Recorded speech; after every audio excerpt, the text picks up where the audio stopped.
kampuni ambazo zimekuwa very innovative. Wanatumia sana data tunazozikusanya za afya ya udongo kuweza kuzalisha mbolea ambazo ni specific kwa ajili ya crop na bidhaa iliyopo. Kwa hiyo naomba nimkaribishe CEO wao aweze kusema kidogo. Karibu sana Mheshimiwa. Kama vile Mheshimiwa Basha amesema, tunatumia we measure the soil type, then we are able to come up with the crop specific.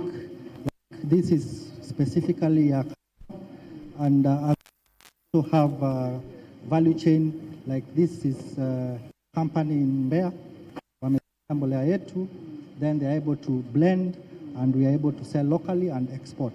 So we are doing mbolea. No, hii si mbolea. Hii ni kahawa imetumia mbolea. Ambayo imetumia mbolea yenu. Yes. Ndio. Okay. Yes. Asante. Na of course ruzuku imesaidia wakulima wengi asante sana. Watatuelewa tu. Asante. Nakumbuka. Coffee ni sehemu ya program ya BBT na hivi tunawatengenea. Sasa hivi tumesign mfuko wa uwezeshaji wa Rais. Kwa hiyo tunaipeleka hii program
ile majengo. Mfano hapa Dar es Salaam tawi litakaa kwenye jengo la TFC ushirika tawa pale mtaa wa Lumumba. Tawi la Moshi ilikuwa ni tawi la Kilimanjaro Cooperative Bank. Kwa lile tumeligeuza kuwa tawi. Tandaimba kulikuwa kuna Tandaimba Cooperative Bank. Na Mtwara watatumia jengo la bodi ya Mamku, chama kikuu cha ushirika cha Mamku. Kwa hiyo kama ulivyotuelekeza kwamba vyama vya ushirika viweze, na mtaji wao utakuwa 51 billion na 51% ya share itakuwa owned na cooperative. Haitakuwa diluted hata siku moja. 49% tutaipeleka kwenye soko la hisa ili Watanzania wengine nao waweze kununua. Kitu kimoja ambacho tulifanya maamuzi, Mheshimiwa Rais, ni kwamba kwa kuwa commercial banks zimekuwa bado zikichaji higher rate of interest.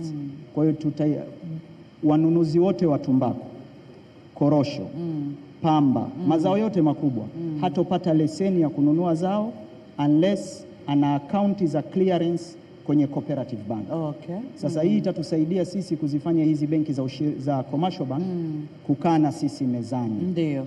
Huyu bwana ndio aliye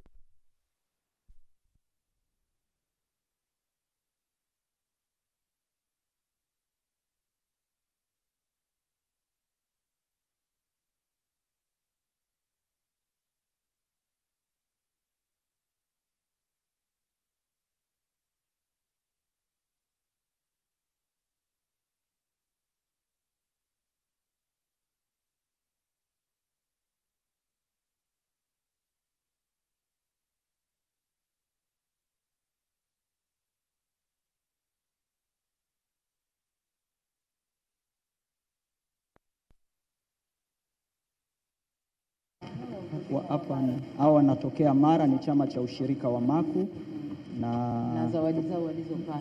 Yes.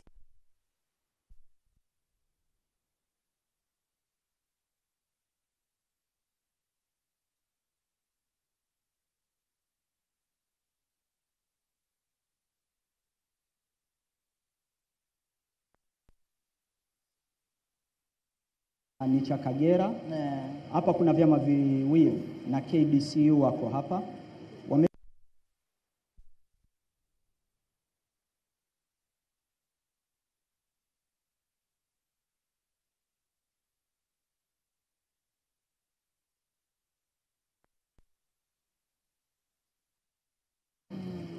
Yani tukizungumzia Tanzania tuna viwanda viwili vya instant coffee. Kimoja ni cha ushirika ambacho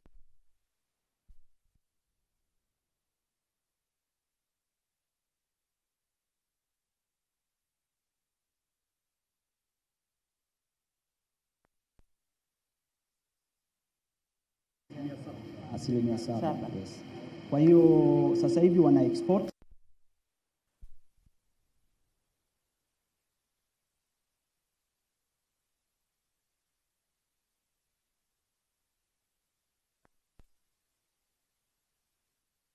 Mkulima anapeleka na wenyewe wanashiriki mnadani. Yes. They are profit making.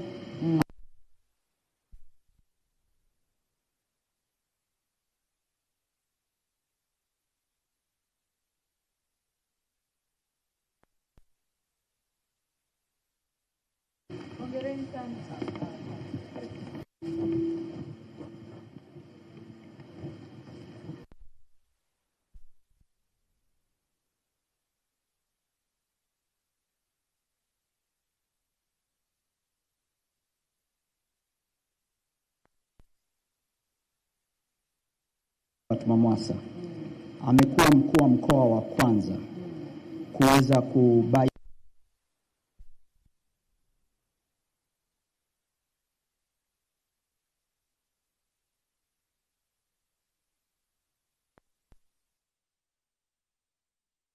wameshaanza kulima, walitafuta ardhi kama mkoa, sisi kama wizara tukawasupport.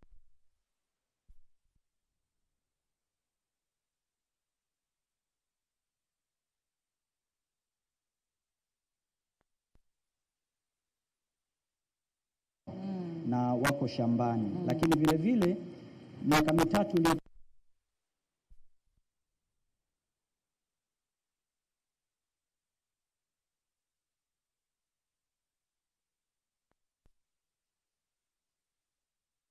serikali kukumbatia, tuka involve private sector. Kwa hiyo sisi tumefanya utafiti, tunawaachia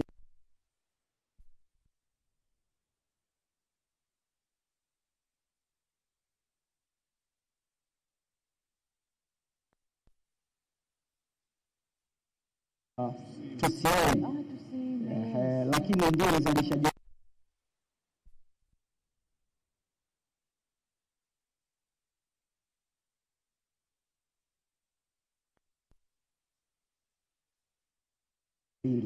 ndio maana tumeweza kufika uzalishaji huu tulionao sasa hivi. Kwa hiyo naomba nimkaribishe kidogo.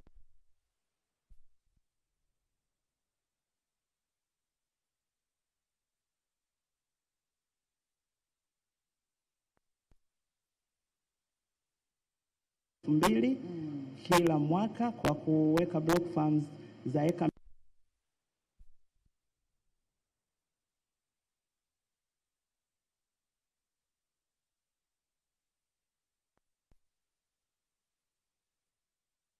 na mbegu bure miche na kila heka moja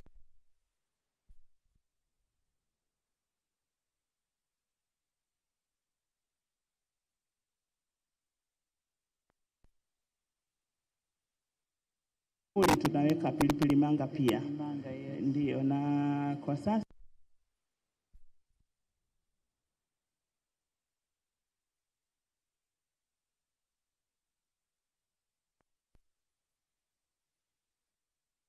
wakasema kama mkoa itakuwa kubwa sana kwetu.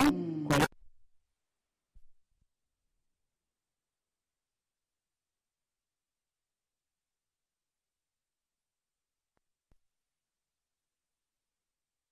mpango rasmi, kwa hiyo itaanza kuwezeshwa kikamilifu na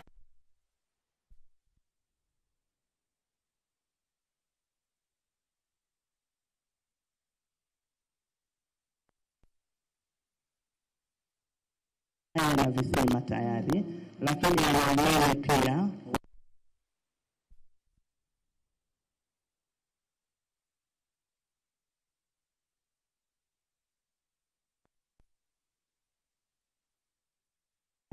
tunaomba Mungu na mwaka huu vile vile.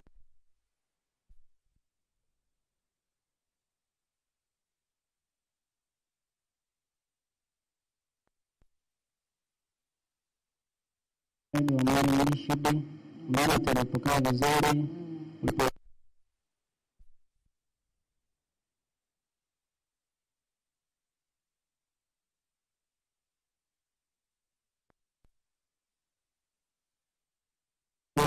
kila kitu tulipewa.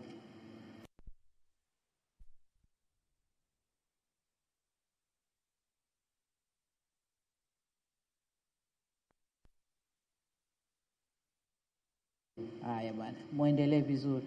Asante. Haya, asante.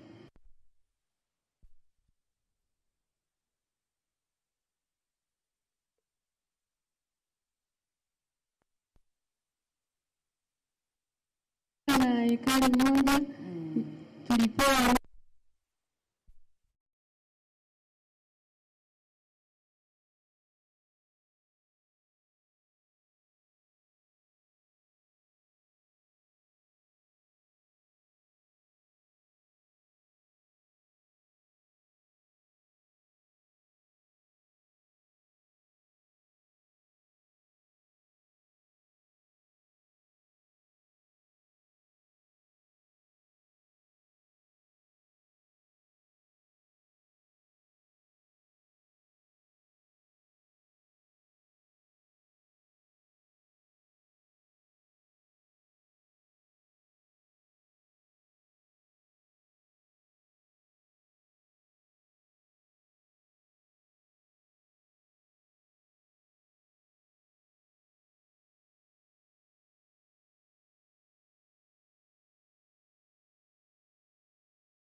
kahawa, kuna ambazo ziko roasted, kuna ambazo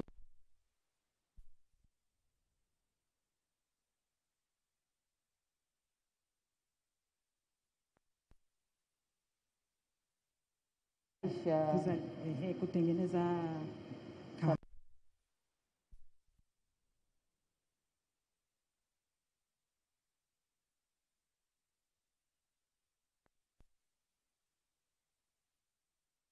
na tunashukuru kwa ushirikiano. Asante. Asante.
Distinguished delegates, as you can all see now, Our Excellency momentarily will be joining us in the room.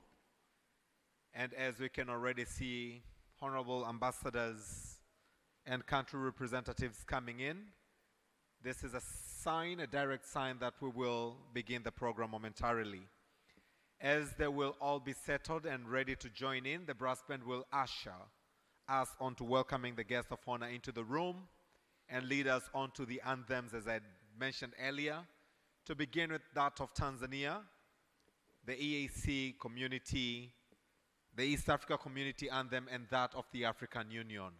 This will start shortly.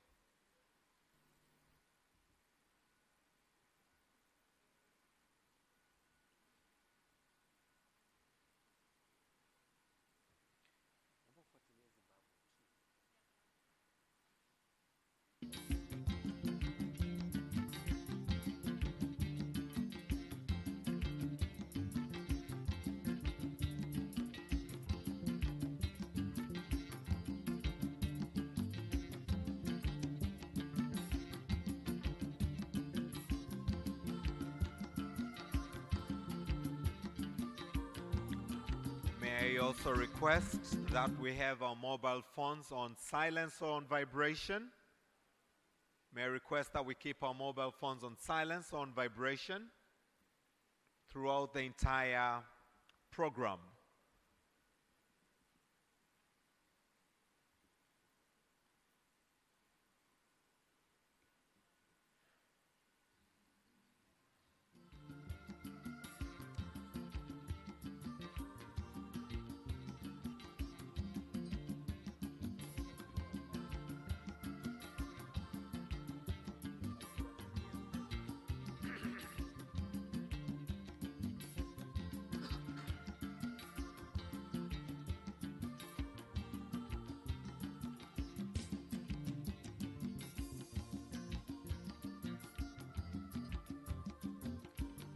I still have a couple of us standing on the aisles. May I request that we take our seats? May I request that everyone to please take your seat as we're about to start the program in the venue. If you require any assistance, please do not hesitate to signal, and we'll be more than happy to provide that assistance. But in the meantime, may I kindly request that we all take our seats.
As we continue to see Her Excellency Dr. Samia Suluhu Hassan about to enjoy Africa's auspicious coffee. I believe this is Tanzania's coffee. I would wish to use this opportunity to request that all of us here to have the opportunity to test Tanzania's coffee. We had a presentation yesterday of one of the countries that said they have produced, I think it was Liberia, probably the best coffee or the coffee of Liberia, but I would urge that before we leave Dar es Salaam, before we leave Tanzania, to really have a gist of our coffee. I believe some of us would really wish to have bags packed for us to go with to our countries. As we are looking on to unlocking employment opportunities for the youth in the continent, these are some of the best practices that we truly want to learn, promote, and advocate across the entire African continent.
May I request that we rise now as the guest of honor is coming into the room. Can we all stand? Brass band, please guide us to usher the guest of honor into the room. And as she comes in, may I request that we put our hands together as we are happy that she is with us. Can we all clap our hands?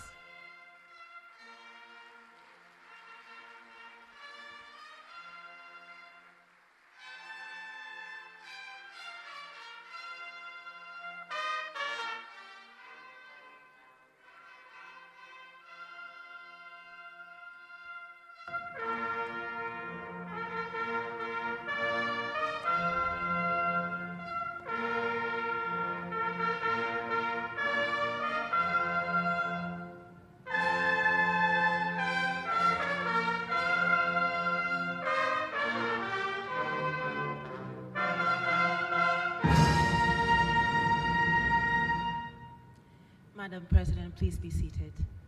May we all please be seated?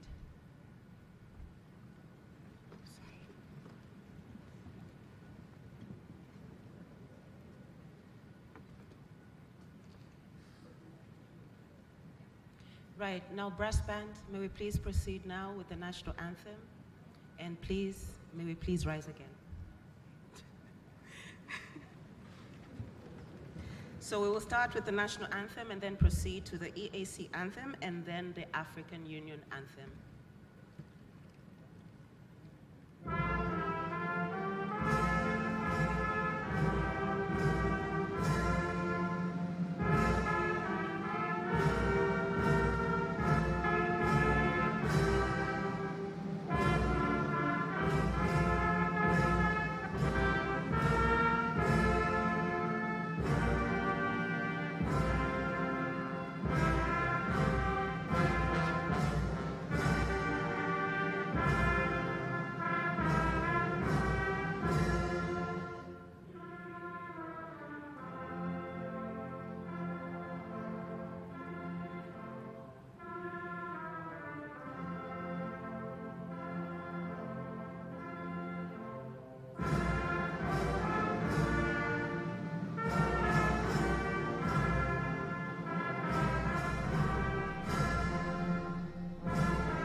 Now we may be seated.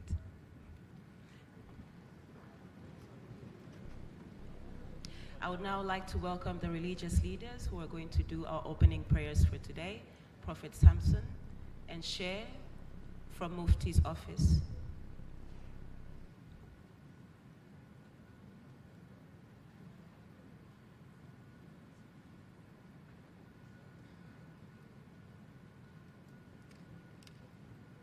So we'll start with Prophet Samson and then proceed with the Share.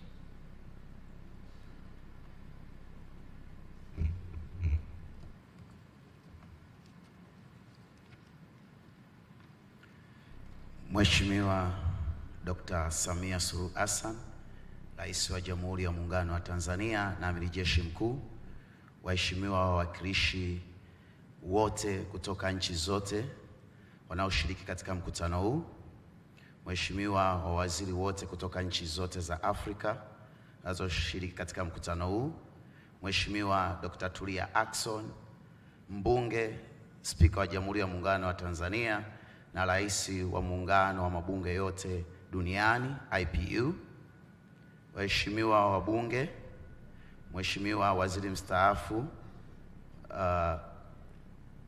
Kayanda Pinda, ndugu washiriki wote ndani ya Tanzania na nje ya Tanzania, ninawasalimu katika jina la Yesu Kristo. Amani ya Bwana wetu iwe pamoja nanyi.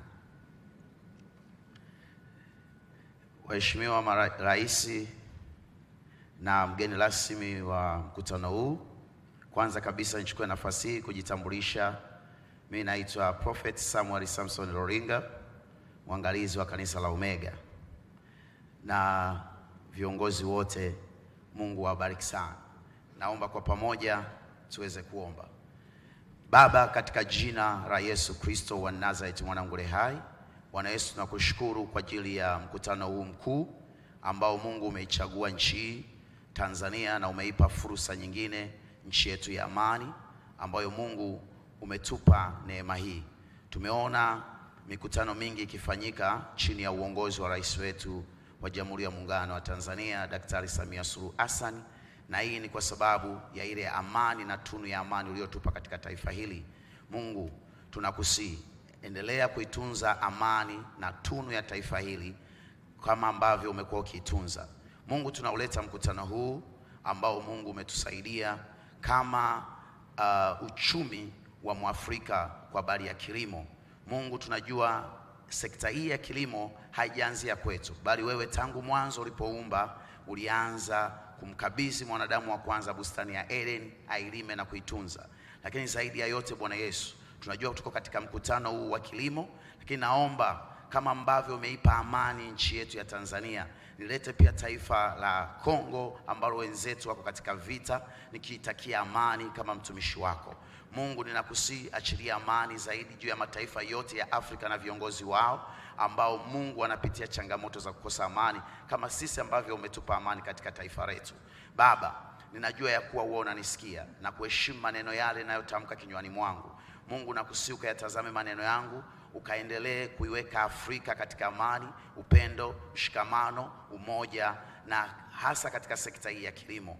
Mungu wangu na baba yangu, achilia hekima, maarifa na uchaji wa Mungu juu ya viongozi wote wa Afrika ili waweze kutuongoza vizuri. Lakini zaidi ya yote Mungu, ninakusihi, angalia taifa letu la Tanzania tukiwa katika mwaka huu wa 2025, ni mwaka wa uchaguzi.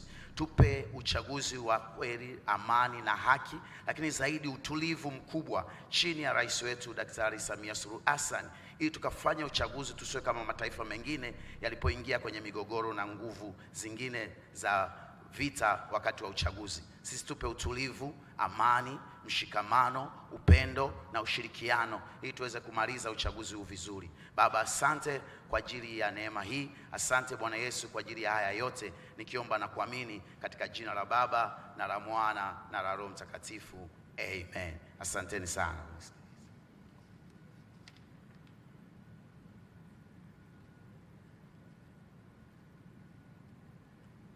Bismillahir Rahmanir Rahim. Alhamdulillahi Rabbil Alamin, wassalatu wassalamu ala Rasulillahi sallallahu alayhi wasallam. Mwenyezi Mungu muumba wa mbingu na ardhi na vilivyomo ndani yake, tumesimama hapa waja wako wa nchi mbalimbali za Kiafrika kwa ajili ya mkutano huu wa tatu wa mataifa yanayozalisha kahawa barani Afrika. Tunakuomba Mwenyezi Mungu, kama tulivyoanza nawe jana na tuwe nawe leo na tena mpaka mwisho wa mkutano huu, utie baraka, mafanikio na kila kilichojadiliwa katika mkutano huu na kilichopangwa. Tunakuomba Mola wetu, tia mkono wako wa baraka kikatoe tija iliyokusudia, ili wa Afrika waweze kufaidika na zao hili na hatimaye uchumi wetu ukue. Mwenyezi Mungu, tunakuomba uilinde, uhifadhi amani na utulivu wa nchi yetu ya Jamhuri ya Muungano wa Tanzania, na uilinde amani na utulivu katika jamii yetu wote ya nchi za Kiafrika, ili Tanzania imetulia na nchi zetu za Afrika zote zitulie, ili wa Afrika waweze kutulia na kufanya maendeleo kwa faida yao. Mwenyezi Mungu, tunakuomba mlinde, mkinge, mnusuru, muhifadhi rais wetu wa Jamhuri ya Muungano wa Tanzania, mama yetu Samia SULUHU Hassan. Mtie nguvu pale alipodhoofika ya Rab. Muongoze pale ambapo hakuona, mutilie nuru pale ambapo pana giza, na pale ambapo anakosea msamehe, umtie nguvu aweze kutuongoza vizuri kama ambavyo anatuongoza, na hatimaye taifa hili liendelee kuwa ni taifa la amani, ustawi na maendeleo.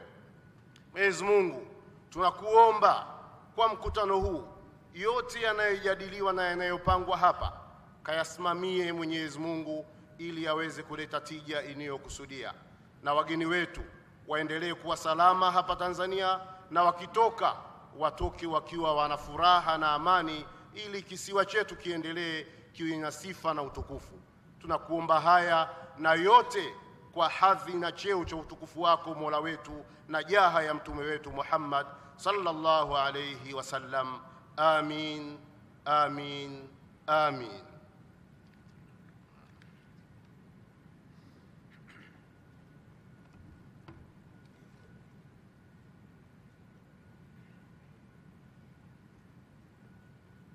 May I request that we put our hands together for religious leaders.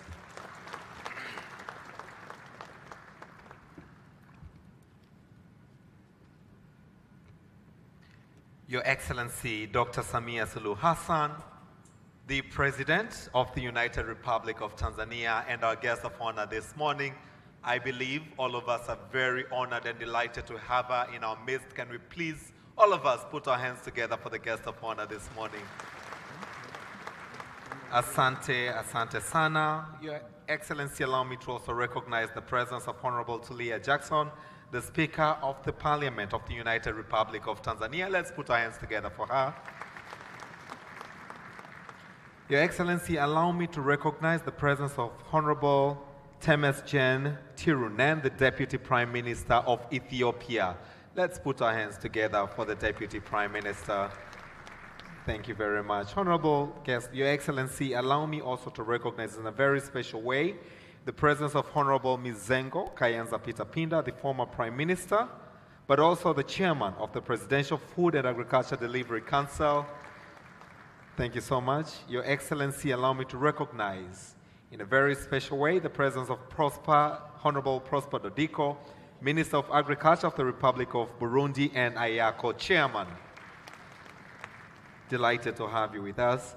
Your Excellency, allow me to also recognize the presence of Ambassador Rebecca Amoge Otengo, a member of the Permanent Representatives Committee at the African Union and the coordinator of Specialized Technical Committee of Agriculture, which is chaired by the Ministry of Agriculture of Uganda. Your Excellency, allow me in a very special way to recognize our very own Honorable Hussein Mohamed Bashe, the Minister of Agriculture of the United Republic of Tanzania, who is also our host on this summit. Your Excellency, allow me now to recognize all other ministers from the United Republic of Tanzania present, but I would also like to pick at this juncture and recognize all other ministers, and I will call them by name representing their respective countries, to begin with Honorable Wycliffe Oparanya, Cabinet Secretary, Ministry of Cooperative and Micro and Small Enterprises from Republic of Kenya. Your Excellency, allow me to recognize the presence of Honorable Dr. J. Alexander Nuta, Minister of Agriculture from the Republic of Liberia. With us also, Your Excellency, we have Honorable Eric Rigamba, Minister of State for Agriculture and Animal Resources from the Republic of Rwanda, who is also the Vice Chairman of IACO. Your Excellency, allow me to recognize the presence of Honorable Kiakulaga Fred Bwino, Minister of Agriculture, Animal Industries and Fisheries from the Republic of Uganda. Delighted to have him with us. Your Excellency, allow me to recognize in a very special way the presence of Honorable Davis Marapira, Deputy Minister of Land, Agriculture, Fisheries, Water and Rural Development from the Republic of Zimbabwe. Your Excellency, allow me to recognize the presence of Mr. Anselm Gutson, the Secretary General, Coordinator Committee for Coffee and Cocoa Sector from Togo. Your Excellency, allow me to recognize the presence of His Excellency Ambassador Solomon Rotega, the Secretary General of IACO. Your Excellency, allow me to recognize the presence of His Excellency El Badwi Mohammed, Dean of the African Diplomatic Group, Ambassador of the Union of Comoros to the United Republic of Tanzania. But also at this juncture, allow me to recognize all Excellencies ambassadors present. I would also like to recognize in a very special way Honorable Albert Chalamila, the Regional Commissioner for Dar es Salaam region. Let's give him a round of applause. He's our host in the region, but also allow me, Your Excellency, to recognize the presence of all regional commissioners present. I would also like, Your Excellency, to allow me to recognize the presence of honorable members of parliament present.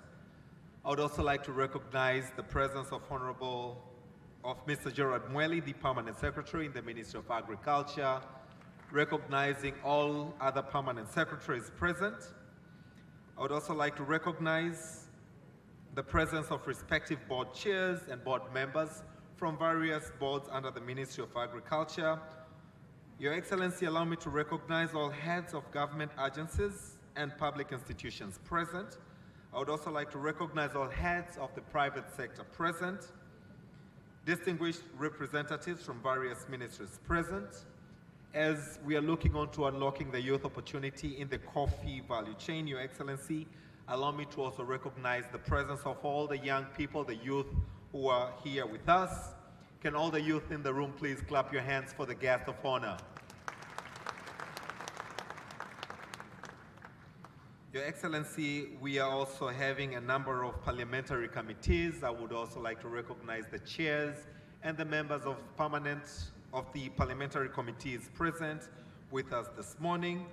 I would also like to recognize and thank once again our religious leaders, members of the press, invited guests, ladies and gentlemen, Jamhuri ya Muungano wa Tanzania.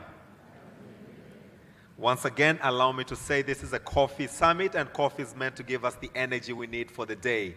Jamhuri ya Muungano wa Tanzania. Your Excellency, this is the third G25 African Coffee Summit, which mirrors on unlocking employment opportunities for the youth through regeneration of the African coffee industry. This is the presidential summit, Your Excellency, and may it continue to please you that later on during the program, you lead us to witness the signing ceremony of the Dar es Salaam Declaration. Your Excellency, allow me now to invite Ambassador Solomon Rutege, the Secretary General of Inter-African Coffee Organization, for his opening statement, which will be followed by Honorable Prosper Dodiko, Chairman of IACO, and the Minister of Agriculture from Burundi. As we will start with Honorable Prosper Dodiko, Chairman of IACO, to be followed by Honorable Bashe. As he comes, please let's put our hands together for him. Karibu, karibu sana.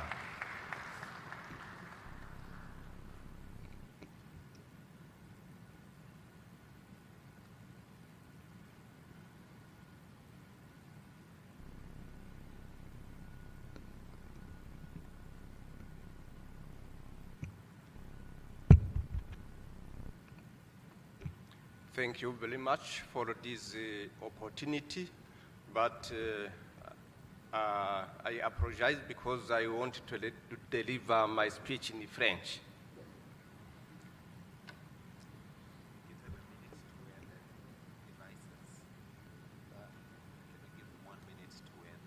Yes. We can take 1 minute to take the...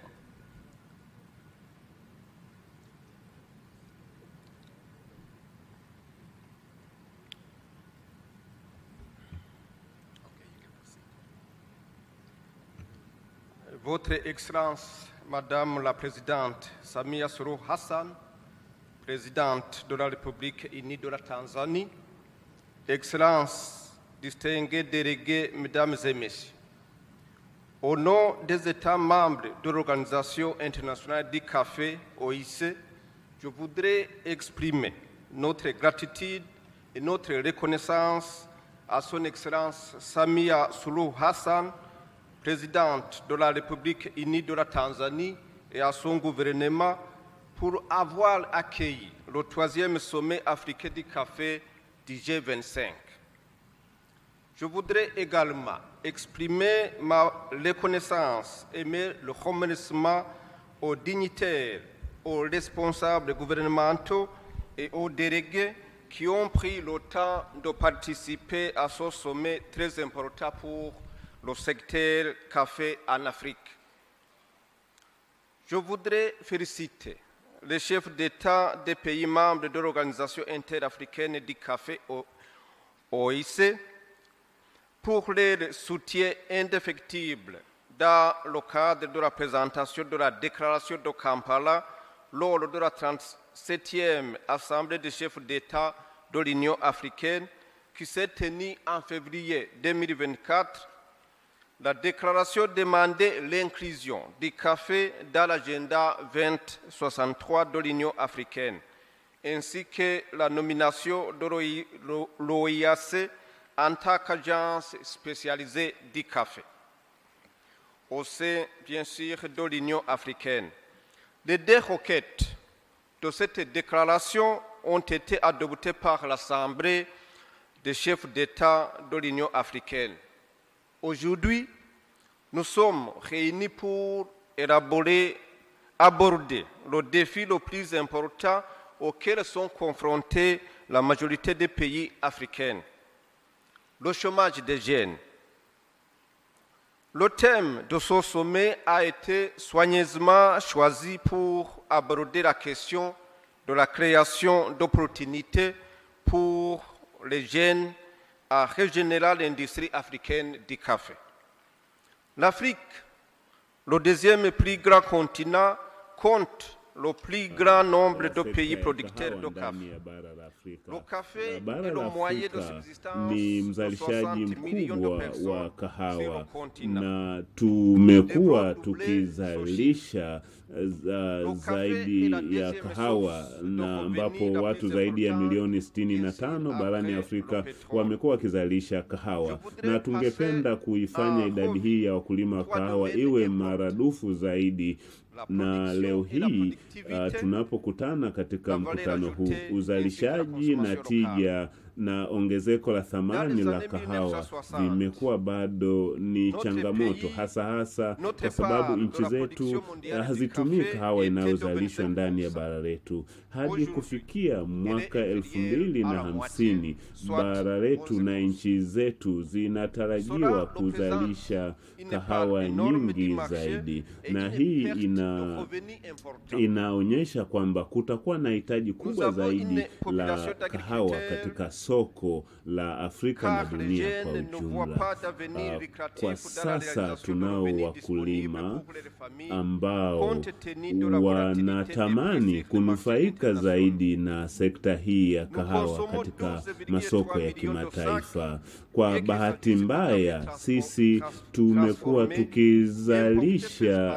tumekuwa tukitumia asilimia ndogo sana ya kahawa ambayo tumekuwa tukizalisha wenyewe katika nchi zetu.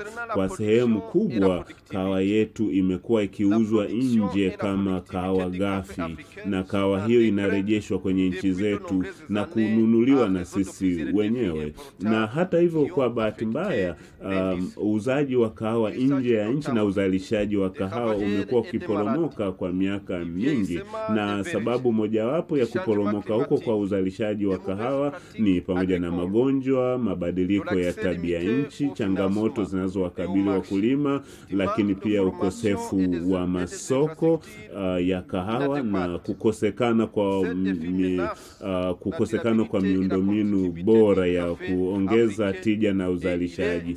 Na changamoto hizi zote zinaathiri uzalishaji wa kahawa Afrika, na ninatumaini ni jukumu letu sisi wote kwa pamoja kushughulikia changamoto hizi. Ningependa kubainisha changamoto kubwa ambazo zinawakabili wakulima wetu ni pamoja na bei ndogo ya kahawa, na hii inatokana na ukosefu wa masoko. Wakulima wetu hawafikii masoko moja kwa moja, lakini pia kumefanyika jitihada mbalimbali, na jitihada hizi zinaendelea kufanyika, lakini jambo la muhimu ni kuhakikisha tunavutia vijana na tunajiwekeza zaidi katika kuwaongezea umahiri, kuvutia ajira zaidi kwa vijana, utawala bora na masuala ya ulinzi na amani. Vyote hivi vitawavutia vijana, lakini jambo la muhimu zaidi ni kwamba tunataka kuwa na mkataba wa kushirikiana, nchi wanachama kushirikiana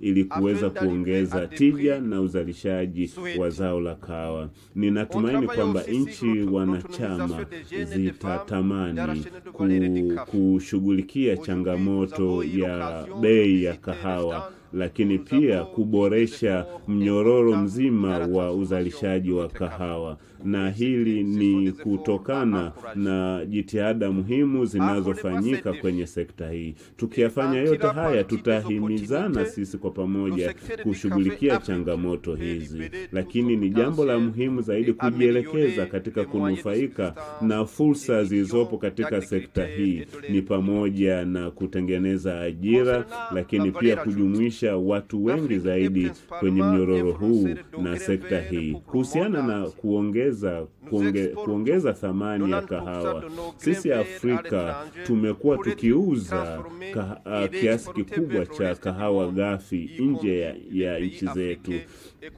na tumekuwa tukiuza kahawa nyingi pasipo kuziongezea thamani. Kwa mfano, tulichonacho kwa sasa, tulichoweza kubaini ni kwamba katika uzalishaji wa kahawa tumekuwa na changamoto ya matumizi ya kahawa ndani ya nchi zetu, na ni jambo ambalo kila moja angetamani kujivunia matumizi ya kahawa ndani ya nchi zetu.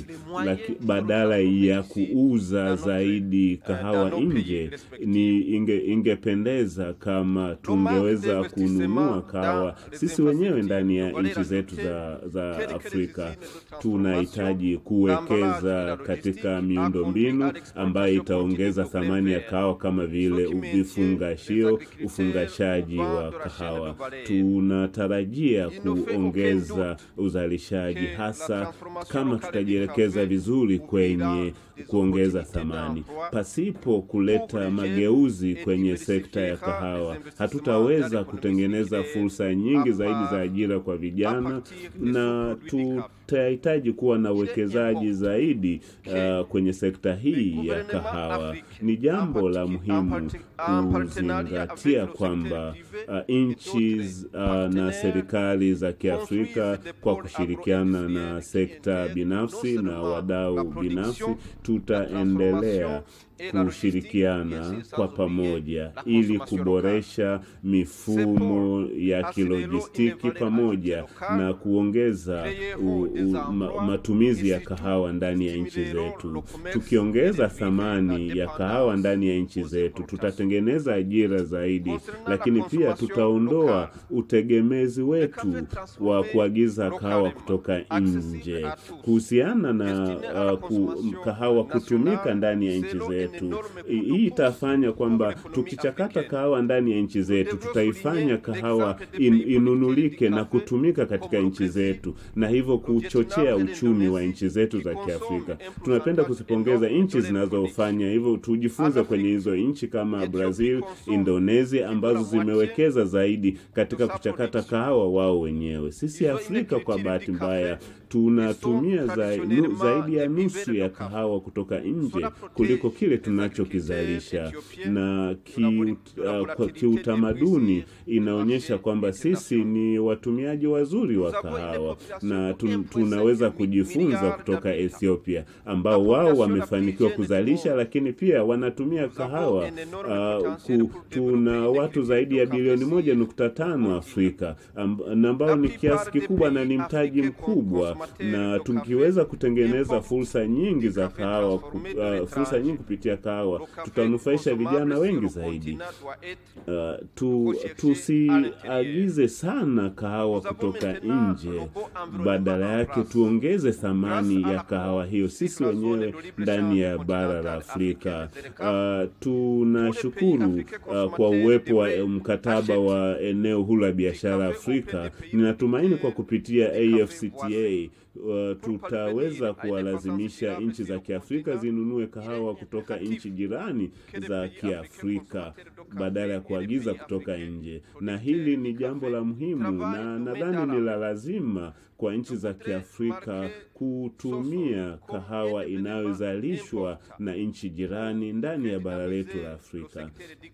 Lakini pia ningependa kusisitiza kwamba mkutano huu ni muhimu sana kwa sekta au kwa tasnia ya kahawa, ambapo tunajadili namna sekta hii inaweza kutengeneza ajira zaidi na kuwanufaisha vijana na wanawake wa Afrika. Tukio hili au mkutano huu ni muhimu zaidi katika kushughulikia changamoto zinazokabili sekta ya kahawa ndani ya bara letu la Afrika.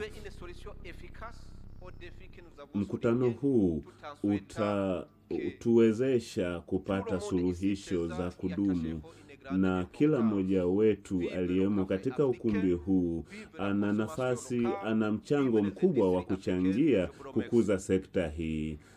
Na takieni majadiliano mema. Asante sana. Can we please extend another warm round of Naomba applause tumpigie makofi to Honorable Prosper Dodiko, Chairman of AYACO, and the Minister of Agriculture from Burundi. Your Excellency, this being the third G25 African Coffee Summit, as I mentioned earlier, we are guided by the theme Unlocking Employment Opportunities for the Youth through Regeneration of the African Coffee Industry. Allow me now, without further ado, Your Excellency, to call the countries for the endorsement statement as they are representing the heads of state, to begin with the Republic of Kenya, to be followed by the Republic of Uganda. As Honorable Minister is coming, can we please put our hands together as he comes to the podium? Karibu sana.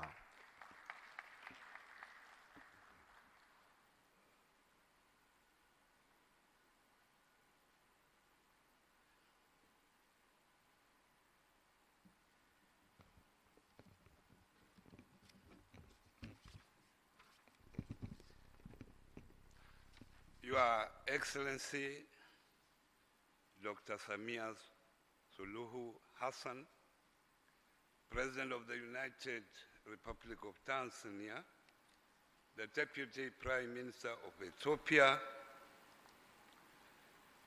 Honorable Hussein Pashe, the Minister for Agriculture of Tanzania, Honorable Minister for Agriculture from Burundi, who is the chair of AYACO, ministers from various countries of the G25, members of states, permanent secretaries, Ambassador Solomon Rutega, Secretary General of AYACO, distinguished delegates, leaders of the coffee industry.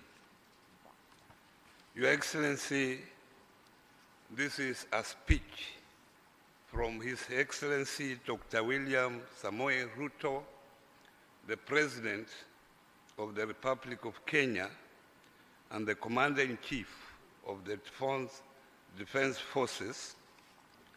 And before I do so, he has conveyed greetings to you and from the people of Kenya. I read verbatim. It is an exciting moment to join the third G25 African Coffee Summit, a great gathering that is meant to discuss a matter that is very clear to all of us, coffee. As we say in my country, kahawa ni dola. Indeed, coffee is a global commodity of immeasurable value to our economies. We converge here as Africans, coffee-producing nations, to reaffirm our commitment to revitalize this vital subsector by seeking to develop strategies that will create employment opportunities for our youth and regenerate the African coffee industry. The theme of the summit, Unlocking Employment Opportunity for the Youth through Regeneration of the African Coffee Industry, speaks to the African Union Agenda of 2063 programs and youth development policies. Africa's youth population is our greatest asset, yet their participation in the coffee sector remains limited due to structural changes. Distinguished guests, ladies and gentlemen, the summit's theme aligns the Kenya bottom-up economic transformation agenda and national policies that we have developed to create innovative, attractive, and sustainable employment opportunities for the youth through the active engagement in the coffee subsector. Today, we take a bold step with a collective declaration that seeks to transform this industry into a hub of job creation, innovation, and prosperity. Africa's coffee industry has long been a cornerstone of our economies, supporting millions of livelihoods. However, despite producing some of the world's finest coffee, Africans account for an average of 11% of the global production and 12% of domestic consumption. We cannot allow this trend to continue. By 2030, we should endeavor to increase our share of global coffee production to 20% and boost domestic consumption to 30%, ensuring that more value is retained within our continent. To achieve this, regeneration of the coffee industry is required through value chain investment and embracing innovation that will revitalize coffee farming, processing, and trade. The commitment we make today will serve as a framework for action. Your Excellency and honorable ministers, Kenya, like many of our African counterparts, has a rich coffee heritage. Our high-quality Arabica coffee, known for its distinct acidity, has positioned us among the leading producers.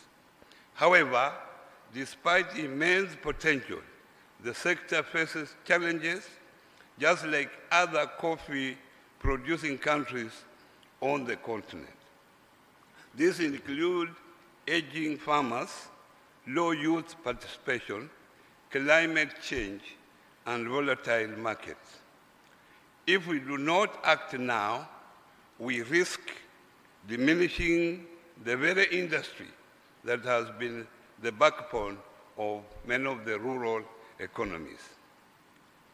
Your Excellency, fellow Africans, today we call to action that we must commit to here in Dar es Salaam is to work together as the African Union member states. The commitments we make today demand bold leadership, collaboration, and sustained investment. Governments must create enabling policies while the private sector, financial institutions, and development partners must join forces to drive innovation and sustainability.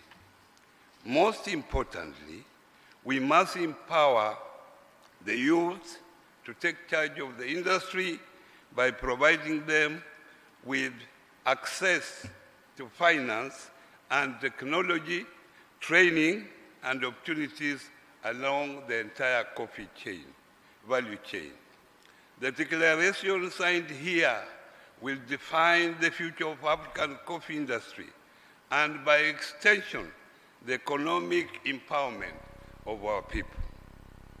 Your Excellency, fellow Africans, Kenya takes its pride of place by solidly endorsing the Dar es Salaam Declaration that, among other objectives, seeks to boost production, prioritizing intra-Africa trade, and fostering value addition. Let us move forward in solidarity, determination, and commitment to building a coffee sector that is resilient, innovative, and led by the youth of Africa. As I conclude, may I please remind you that while you may not buy happiness, you can buy African coffee and build Africa. Asanteni sana, Mungu awabariki.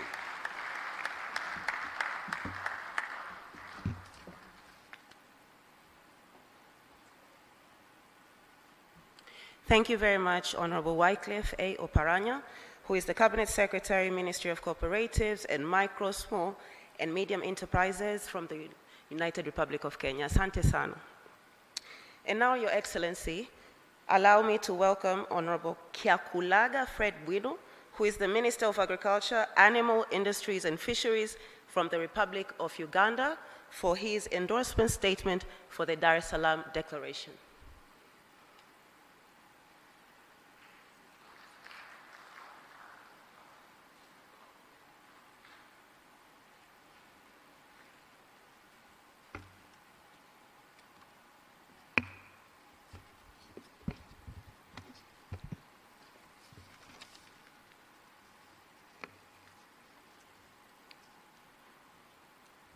Your Excellency, the President of the United Republic of Tanzania, Mama Dr. SULUHU Hassan,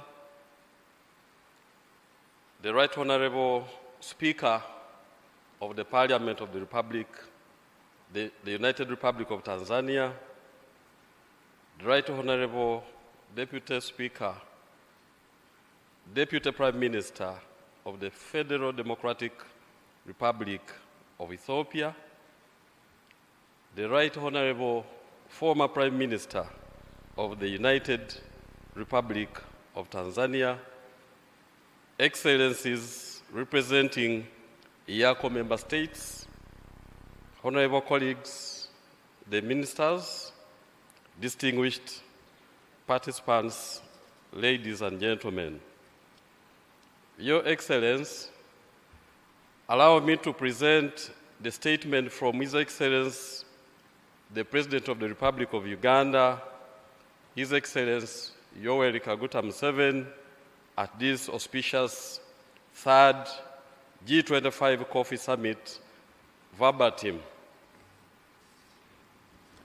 And you'll allow me to adopt the protocols that I've already elaborated.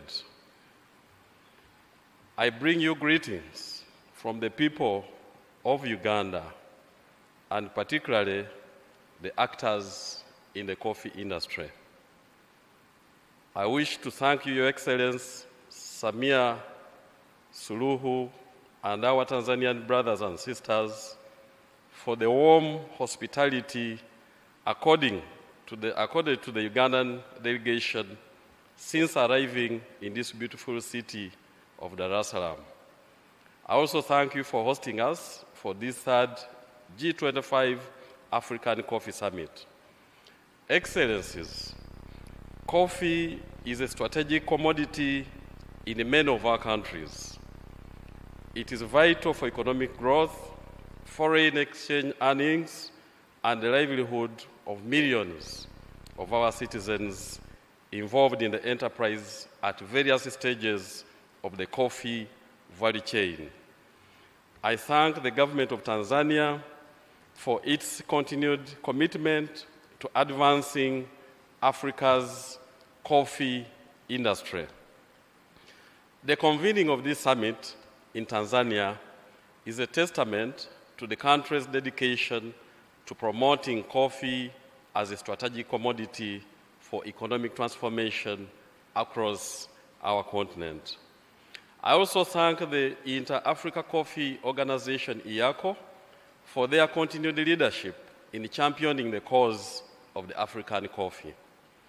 You will recall that in August 2023, Uganda hosted the second G25 Africa Coffee Summit in Kampala. The objective was to garner support from all Africa coffee-producing countries to reach consensus on building an integrated coffee sector.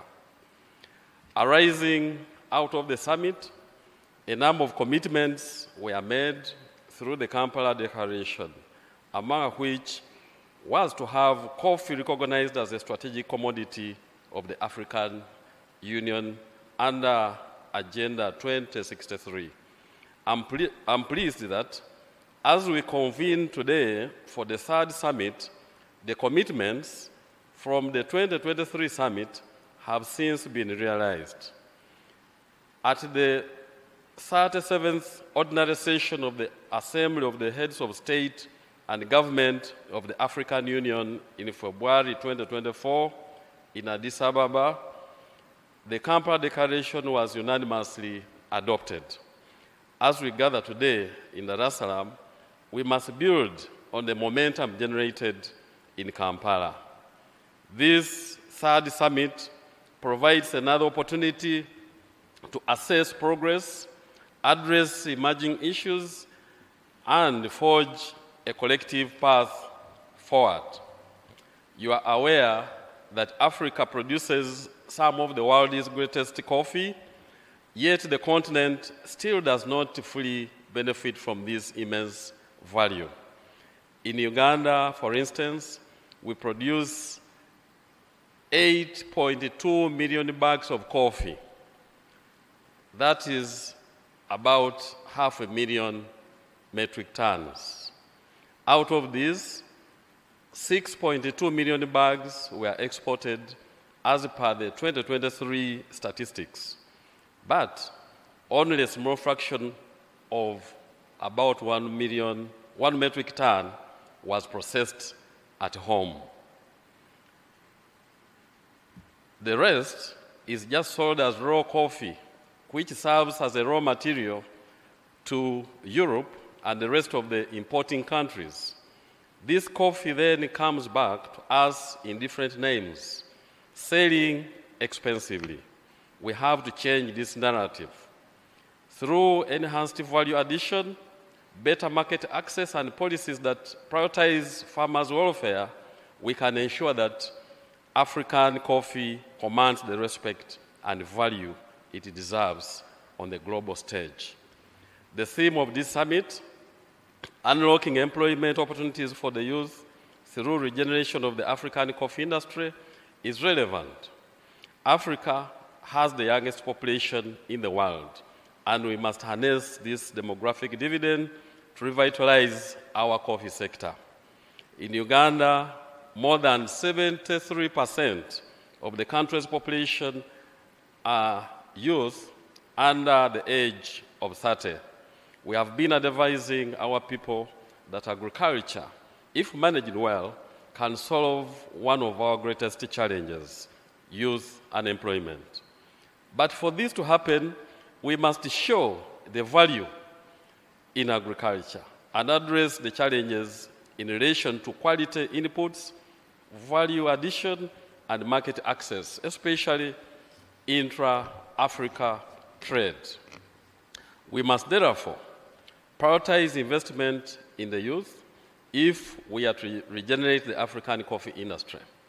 Investing in capacity building of the youth through regional centers of excellence, supporting youth-led ventures to increase domestic consumption, and promoting entrepreneurship through innovative approaches to coffee production, processing, and marketing will boost the coffee industry. The G25 African coffee-producing countries must prioritize strategic investment to catalyze value addition and enhance economic outcomes. Uganda remains steadfast in its support for the G25 initiatives and stands steady to work with all member states to ensure that Africa's coffee industry thrives both in quantity and quality. Through this summit, let us drive actionable solutions that will ensure the sustainability of the African coffee industry and unlock its potential for economic growth and youth employment as we position Africa as the leader in the global coffee economy. Finally, I wish to assure you that we remain committed to the aspirations of the G25 Coffee Summit and its mission to elevate the African coffee subsector. I thank you.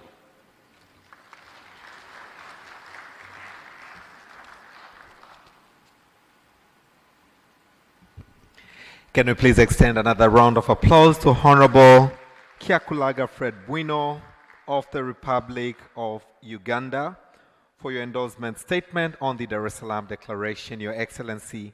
Allow me now to invite Honorable Eric Rigamba, Minister of State for Agriculture and Animal Resources of the Republic of Rwanda, for the endorsement statement of the Dar es Salaam Declaration, to be followed by that of Togo. As he comes, let's give him a warm round of applause.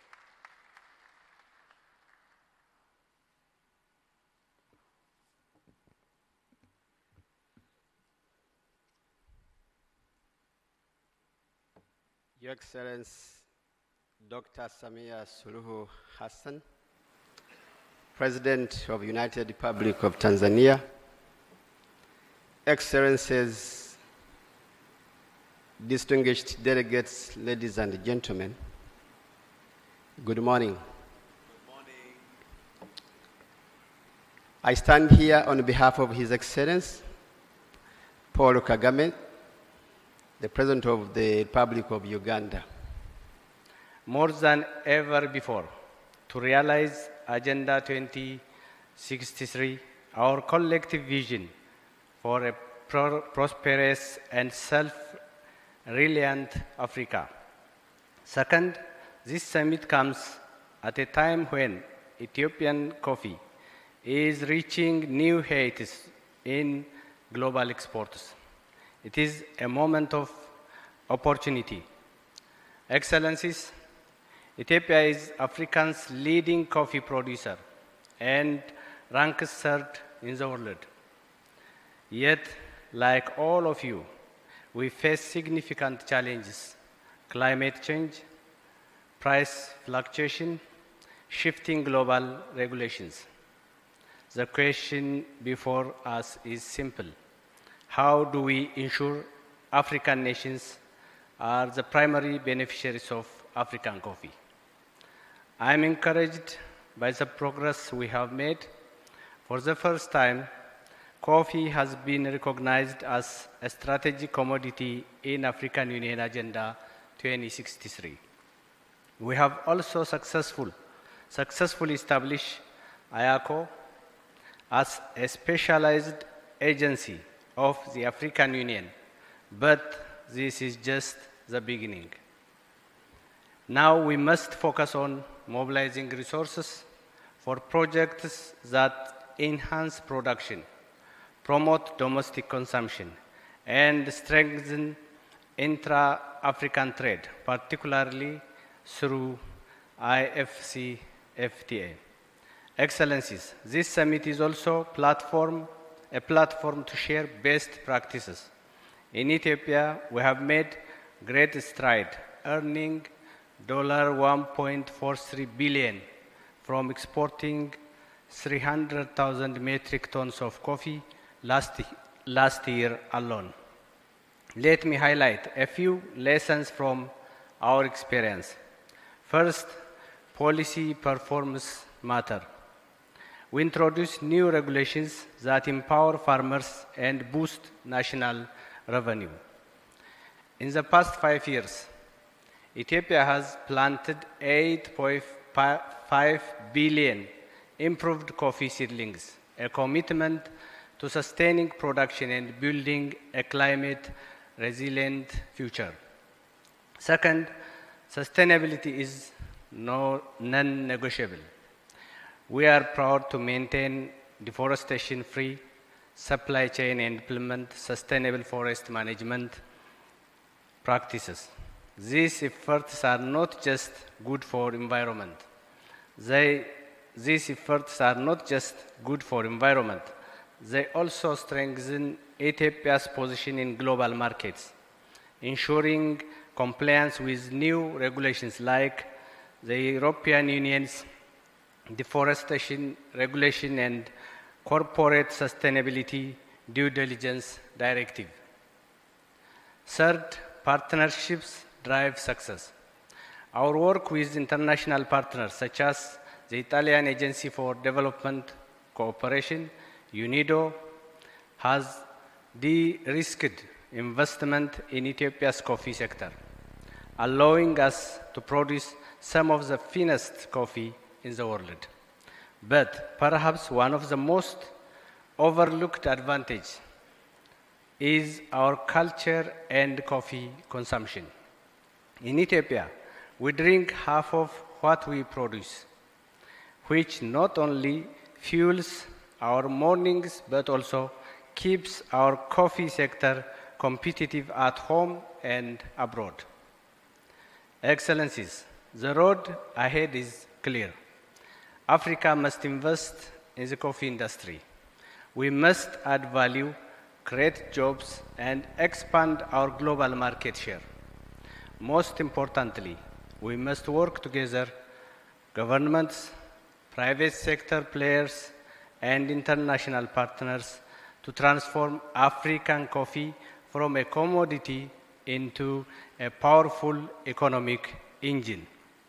I want to assure Ethiopia stands ready to turn the outcomes of this summit into concrete actions, because at the end of the day, coffee is not just a drink. It is our history, our culture, and if we do this right, our future. As we move forward, let us submit to translating our discussions into action, building a more sustainable, competitive, and prosperous Africa coffee industry. The potential is immense, and together we can ensure that Africa reaps the full benefit of its coffee sector. Ethiopia remains dedicated to this shared vision, and I look forward to a continued collaboration with all of you. Excellencies, At last, as previously stated, Ethiopia is renowned as the birthplace of coffee and stands the largest coffee producer on the continent Africa. During our chairmanship of IACO, we played a pivotal role in securing coffee's recognition as a strategic commodity within the AU 2063 agenda. Our initiatives to boost domestic coffee consumption, alongside the strategies we have implemented to empower youth and women in the coffee industry, underscore our unwavering commitment. In light of these efforts, Ethiopia would be deeply honored to host the 4th G25 summit in 2027. And it respectfully seeks the endorsement of member states for this proposal. I am sure you will accept it. I am sure we will be at your second home, African Union, beautiful city, Addis Ababa. So, thank you very much.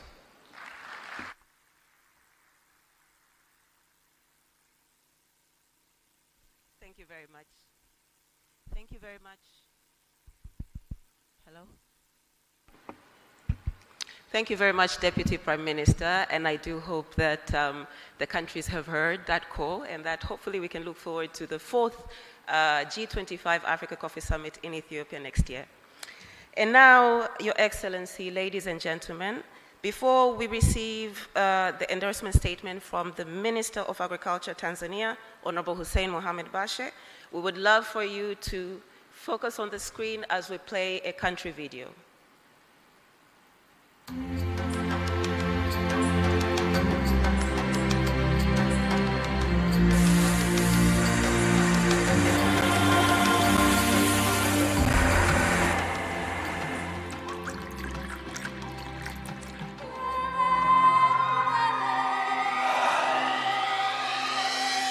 Tanzania, East Africa, a land of rich soils, breathtaking landscapes, and one of the world's most cherished commodities, coffee.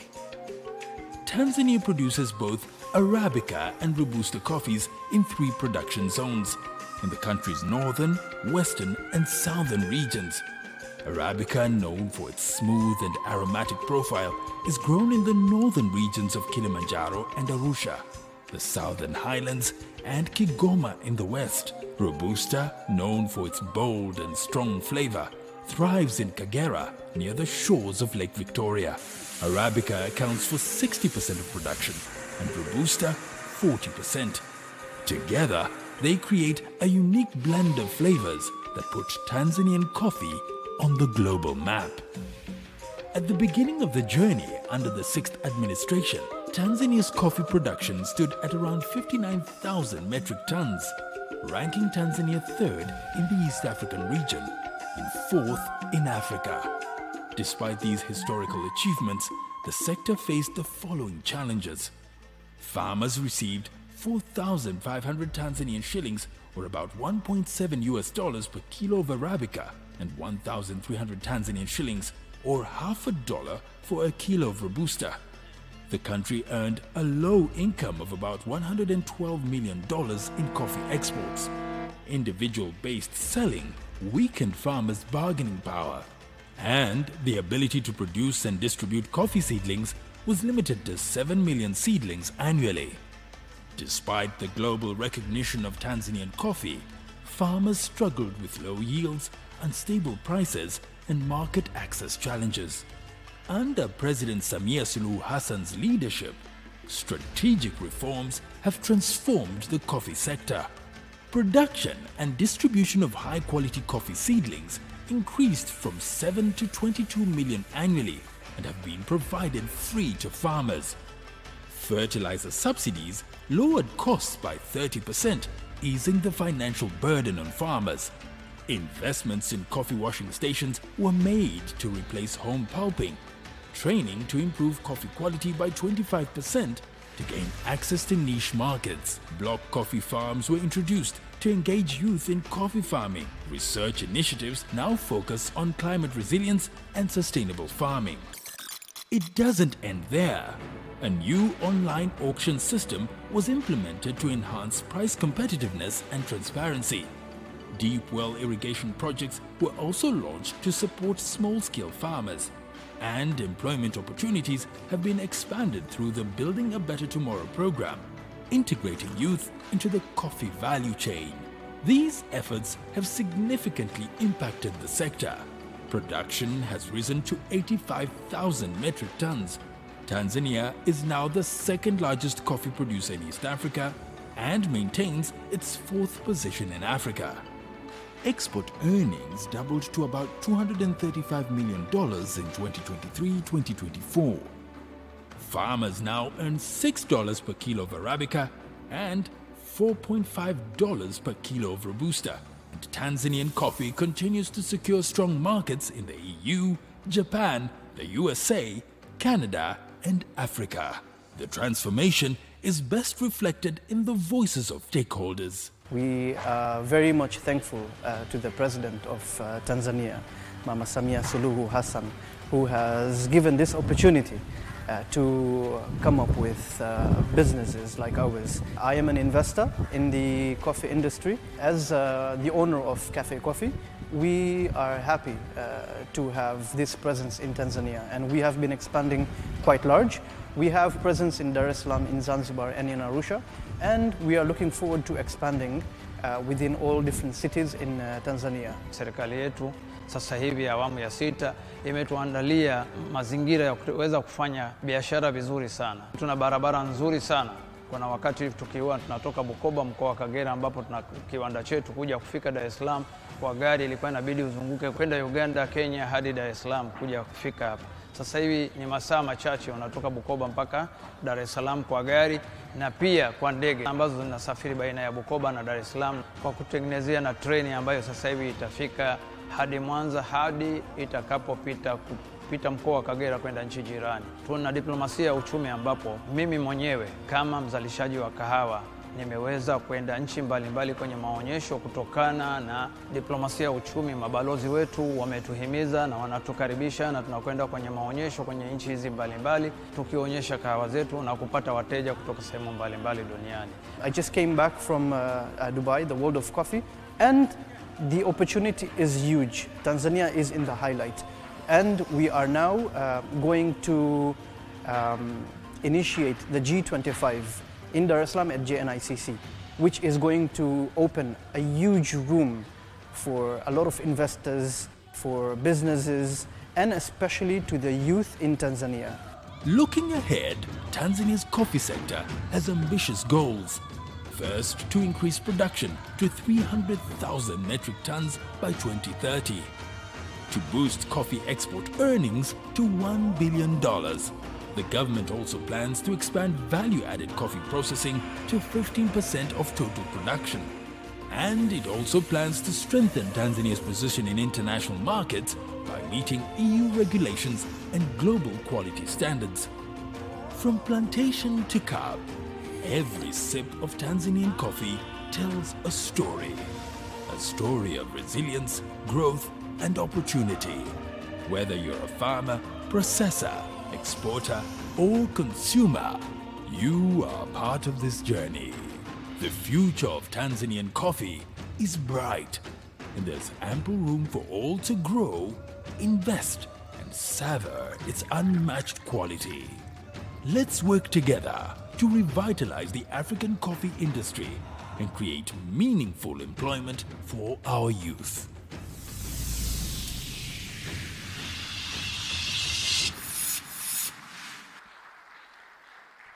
Asante, asante sana. Thank you very much, Your Excellency. Allow me now to invite Honorable Hussein Mohamed Bashe, the Minister of Agriculture of the United Republic of Tanzania, for the country's statement. His statement, Your Excellency, will be followed by the signing ceremony of the Dar es Salaam Declaration. Can we put our hands together as Honorable Bashe comes for the declaration?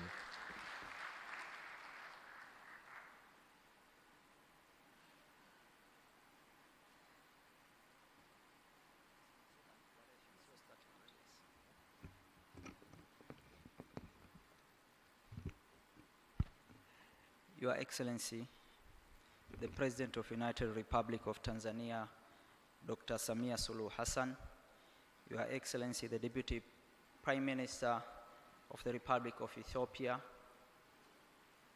my colleagues, Ministers of Agriculture from G25 and the government representative, I will not have a statement. Tanzania endorses the declaration. That will be my short statement. I'm here just to read the third G25 African Coffee Summit. Your Excellency, in brief, yesterday we had a long discussion among African G25 countries, and we had come up with our declaration, which I will read in front of you, and that will be signed. And after that, I will invite you for the closing of the summit. Dar es Salaam Declaration, third G25 African Coffee Summit, 21st to 22nd February 2025, held in Dar es Salaam, United Republic of Tanzania. We, the heads of the state and government of the 25 African coffee producing countries, convened for the third edition of the G25 African Coffee Summit in Dar es Salaam, Tanzania, on 22nd of February 2025, under the theme Unlocking Employment Opportunity for Youth through Regeneration of the African Coffee Industry. Concerned that while 50% of African countries produce coffee, its global share in production and productivity and revenue has been declining for the last decades. Mindful that 90% of African coffee is exported in raw form due to lack of adequate processing and roasting plants on the continent. Considering that Africa, with a total population of 1.5 billion, has the youngest population in the world, about 70% below the age of 30, with a high level of unemployment. Recognizing that there is an urgent need to unlock employment opportunity for the youth and women, and noting the imminent threat of climate change on coffee and the urgency to support research on varieties resilient to harsher climate conditions, pests and diseases.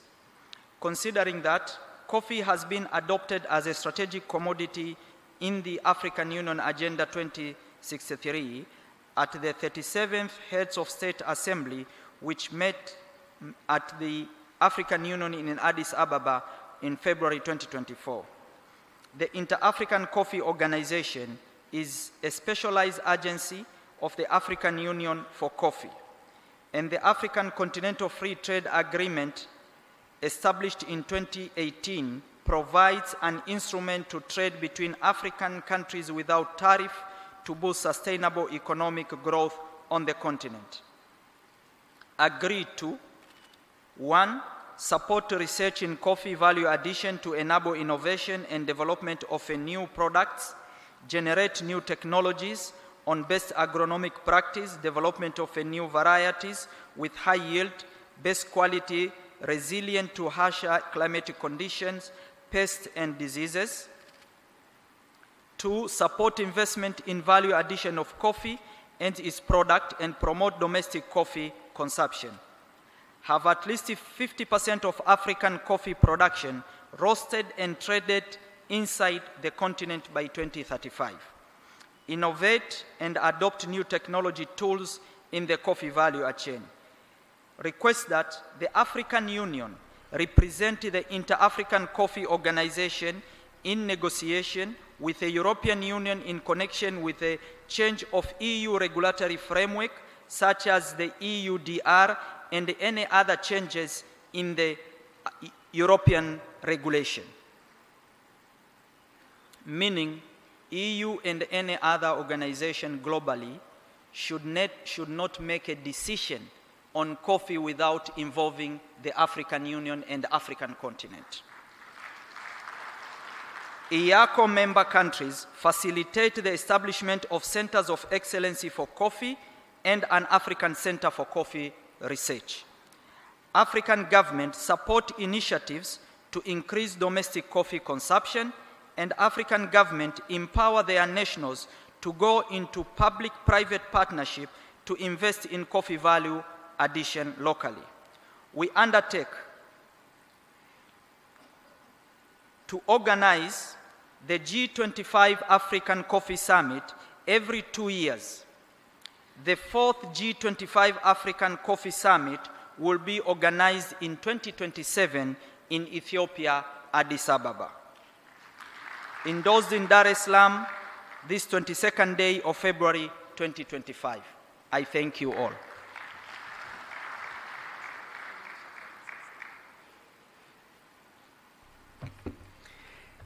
As it has been read, we have all been represented. I believe a bigger round of applause would do. Can we once again put our hands together?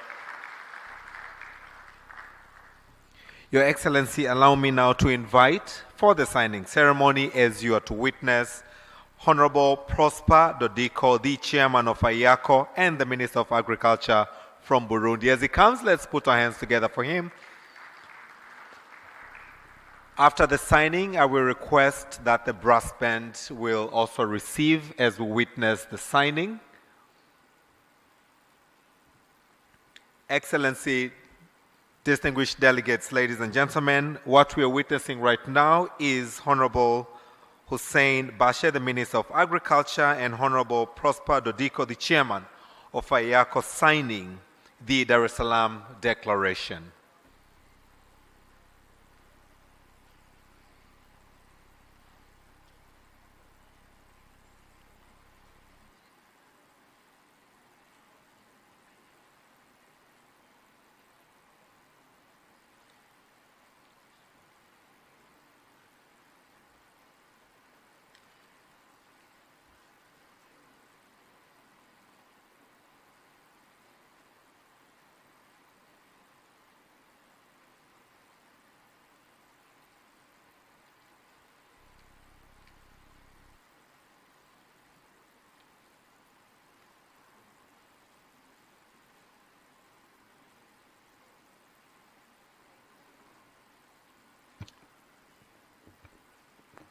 The clauses of the declaration were just read by Honorable Bashe. So what is happening now is now officiating, and it becomes an official document of the 3rd G25 Africa Coffee Summit 2025, which Tanzania is greatly honored that we are hosting this great summit here.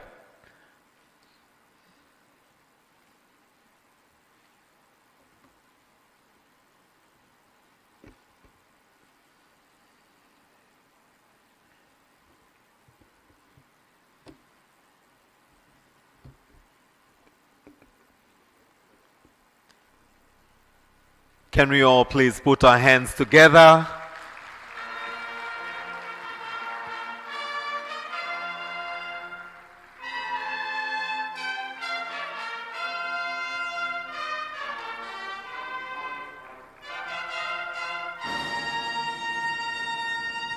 Once again, let's put our hands together for that wonderful ceremony that Her Excellency Dr. Samia Suluhu Hassan has led us to witness, the signing ceremony of the 2025 G25 African Coffee Summit that has just been signed.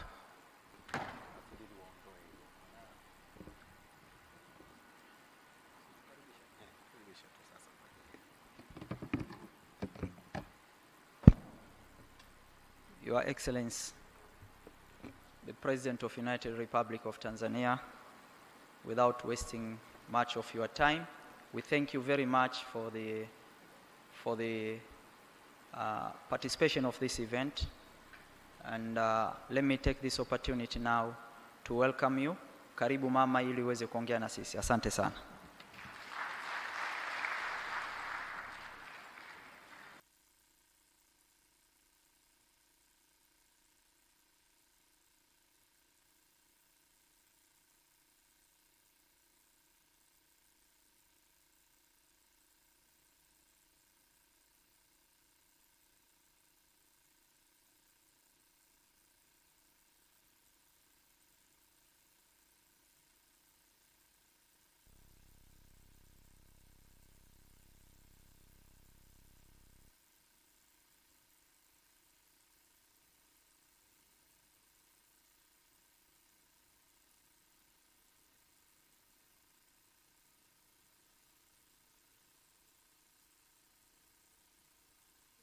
mstaafu Mizengo Pinda na mwenyekiti wa Baraza la Kilimo la Tanzania, Mheshimiwa Spika wa Jamhuri ya Muungano wa Tanzania Dr. Tulia Ackson na Rais wa mabunge duniani, waheshimiwa wawakilishi wa wakuu wa nchi na serikali mliopo nasi, Mheshimiwa Prosper Dodiko, Waziri wa Kilimo wa Jamhuri ya Burundi na mwenyekiti wa Shirika la Kahawa la Afrika, Inter-African Coffee Organization, AIACO, Mheshimiwa Hussein Mohamed Bashe, Waziri wa Kilimo wa Jamhuri ya Muungano wa Tanzania, na waheshimiwa mawaziri wote toka G25 mlioko hapa, Balozi Solomon Rutega, Katibu Mkuu wa Shirika la Kahawa la Afrika na ujumbe uliofuatana nao,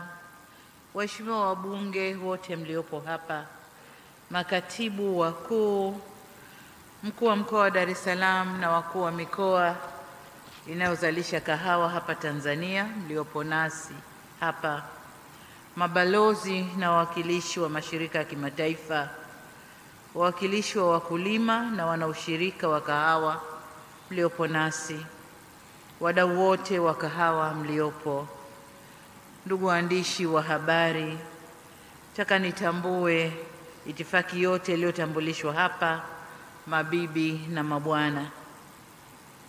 Nadhani ni mchana sasa, habari za mchana au bado ni asubuhi? Waheshimiwa viongozi, nafurahi sana kuwakaribisha nchini Tanzania kwa ajili ya mkutano huu wa tatu wa nchi 25 za wazalishaji wa kahawa barani Afrika, yani G25 African Coffee Summit. Nawashukuru sana kwa kuitikia mwaliko wetu kushiriki mkutano huu muhimu. Karibuni sana. Kwa namna ya pekee niwashukuru mawaziri kutoka G25 waliokutana jana na kuwa na mjadala mrefu na hatimaye kuja na declaration au azimio la Dar es Salaam kuhusu zao la kahawa. Tunawashukuru sana. Mabibi na mabwana, kusema ukweli, kahawa ni tamu sana na ni kinywaji ambacho kinatuliza akili. Kwa wale wanywaji wa kahawa kama mimi, asubuhi ukiamka kama ukupata kikombe, hujajisikia bado kama umeamka. Kwa hiyo ngoja nianze nacho kidogo.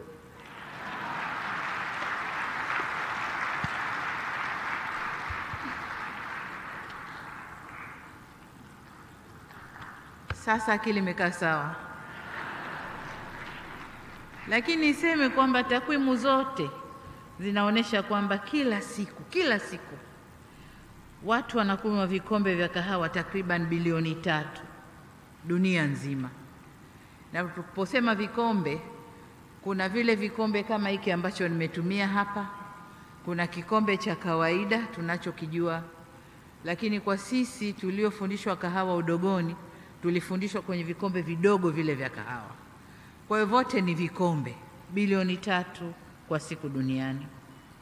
Kati ya vikombe hivyo vipo vikombe vyenye kahawa nzuri inayozalishwa na wakulima wa Afrika, wengi wao wakiwa ni wakulima wadogo. Kwa heshima ya wakulima wa kahawa barani Afrika, naomba tusimame na tuwapigie makofi.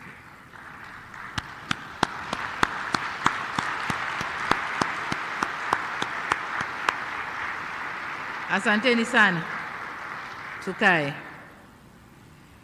Hii ni ishara ya kuwashukuru. Tunawashukuru kwa jasho lao linaloleta tabasamu kote duniani kupitia kinywaji hiki kizuri cha kahawa. Asanteni sana wakulima wa kahawa barani Afrika. Ndugu zangu, licha ya changamoto mbalimbali zinazokabili zao hili la kahawa, lakini uhitaji wake mkubwa duniani ni fursa kubwa sana kwa bara hili ambako zao hili limegunduliwa.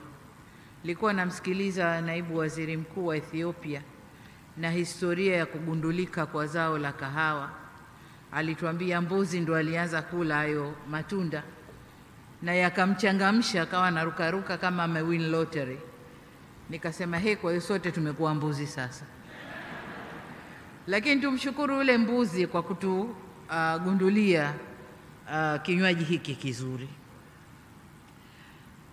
Kabla sijaingia hapa, niliingia kwenye maonyesho na nikaona kahawa inavyozalishwa, inavyoongezwa thamani na hadhi ya kahawa yetu barani Afrika sasa hivi ulimwenguni. Na niseme tu kweli kwamba huko nyuma kahawa yetu ilikuwa inakwenda ulimwenguni, inaongezwa thamani, inarudishwa kwetu, tunanunua ghali. Mpaka sasa hivi hali iko hivyo. Lakini nilichokiona kwenye maonyesho, sasa tunakwenda kushindana kwenye uzalishaji na uongezaji wa thamani, value addition ya kahawa ndani ya bara la Afrika. Nimekuta vijana wametengeneza kahawa just like tunayokunywa, ukiwa Ujerumani, ukiwa Uingereza, ukiwa wapi. Pamoja na zile nakshi ya jua kikombe zile, vijana wetu wa Kitanzania wanatengeza pale nje. Lakini kubwa zaidi, wamekuja mpaka na vile unavyoweka kwenye mashine, unakamua unapata cappuccino, viko pale nje. Kwa hiyo tumefikia mbali ndani ya Afrika. Vijana wetu sasa wanatuonesha njia, na sisi hatuna budi kuwapa nguvu na kuwapa ushirikiano wote ili waweze kuendeleza zao la kahawa. Lakini niseme pia kwamba mwezi Septemba mwaka jana nilifanya ziara mkoani Ruvuma, kusini mwa Tanzania. Nikiwa huko nilitembelea shamba la kahawa la kampuni ya Aviv, moja kati ya mashamba 50 makubwa zaidi nchini hapa Tanzania. Nikiwa shambani hapo nilishika reki na kushiriki zoezi la kuanika kahawa pamoja na wafanyakazi wa shamba hilo, na wengi wao walikuwa wanawake. Nikajua ile ni ajira ya wanawake, kwa nilikwenda kuwaunga mkono. Aidha, nilijionea mwenyewe jinsi uongezaji wa thamani unavyoweza kutoa fursa za ajira kwa vijana na wanawake wengi. Aviv walivutiwa na mazingira mazuri ya uwekezaji nchini hapa kwetu Tanzania, na sasa wanalima na kuongeza thamani zaidi ya tani 2000 za kahawa ya Arabica, na wanaajiri watu zaidi ya 4000, ikiwemo ajira za msimu ule, wakati wa kupanda na wakati wa kuvuna. Shamba hilo ni mfano mmoja tu kati ya mengi kwenye bara letu la Afrika wa namna uongezaji wa thamani unavyoweza kuongeza fursa za ajira kwa wanawake na vijana. Ni kwa msingi huo ninafurahi sana Tanzania kwa nchi mwenyeji wa mkutano huu wenye kauli mbiu isemayo fungua fursa za ajira kwa vijana kupitia uimarishaji wa tasnia ya kahawa barani Afrika.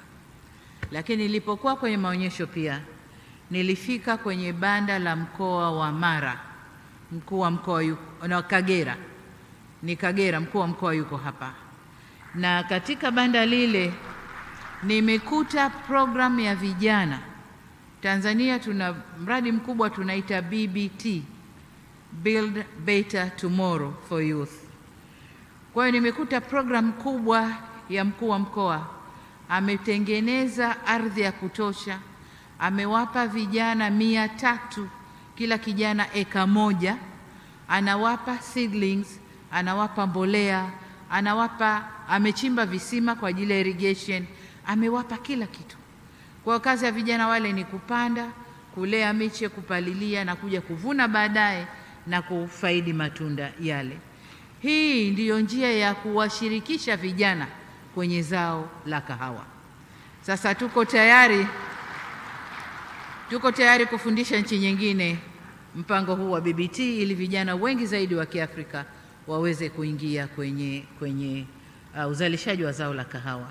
Na kwa Tanzania hatuko tu kwenye kahawa, tuko kwenye mahindi, tuko kwenye sunflower, tuko kwenye asali, honey, tuko kwenye fisheries, kote, na tuko kwenye livestock. Kote BBT inafanya kazi kwa vijana. Sasa niwapongeze wote waliofanya maandalizi ya mkutano huu. Niwapongeze pia waheshimiwa mawaziri wa kilimo kutoka nchi wanachama wa IACO na Secretariat ya IACO kwa kazi mnayoendelea kuifanya katika kuchochea maendeleo ya sekta ya kahawa katika nchi zetu.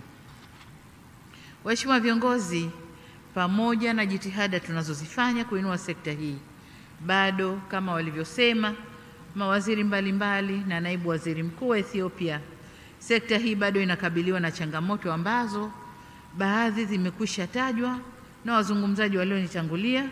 Mimi nitajielekeza kwenye zile ninazozichukulia kama changamoto za kimkakati, kisha nitaeleza ni nini mkutano huu unaweza kufanya kuimarisha tasnia ya kahawa. Kwanza, Afrika imepoteza hadhi yake kwenye sekta ya kahawa duniani. Katika miaka ya 1960, uzalishaji wa kahawa kwa Afrika ulifikia wastani wa 25% ya uzalishaji wa kahawa duniani. Share of production for Africa was 25% of the total coffee production in the world. Hivi sasa uzalishaji wetu umeshuka hadi kufikia 11% ya kahawa yote inayozalishwa duniani. Tumeshuka licha ya soko la kahawa yote inayozalishwa duniani. Tumeshuka licha ya soko la kahawa duniani kuendelea kukua na nchi mbalimbali kuendelea kuongeza uzalishaji kwa kasi zaidi. Manufaa na fursa tunazopata ukilinganisha na maeneo mengine pia yameshuka. Hakika tunahitaji kuongeza uzalishaji na kurejesha nafasi tuliyokuwa nayo huko nyuma katika biashara ya kahawa duniani.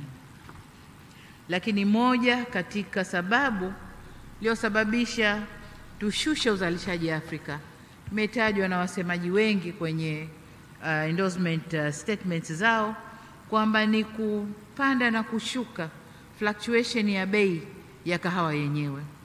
Tulifika pahali wakulima wetu hasa hapa Tanzania walikata tamaa kabisa kulima kahawa, wakatoa mikahawa shambani na wakaweka mazao mengine. Lakini kama mlivyoona kwenye documentary, hatua mbalimbali zimechukuliwa na sasa tumerudisha wakulima kwenye zao la kahawa na bei kama mlivyoona zimeweza kupanda na sasa kuna furaha kubwa kwa wazalishaji wa kahawa. Changamoto ya pili ni kahawa kutoongezwa thamani barani Afrika. Tunalima, tunaiuza raw. Inakokwenda huko inaongezwa thamani, halafu tunarudishiwa very well packed, tunanunua kwa bei kubwa. Sasa hili nalo ndio la kufanyia kazi sasa hivi. Tumeanza kama nilivyosema kwenye maonyesho, tumeona kuna Tanita Coffee tayari ongeza thamani, wanapack vizuri kwenye makopo na wanauza nje. Kuna Cafe Coffee wanatengeneza vizuri, wanauza nje.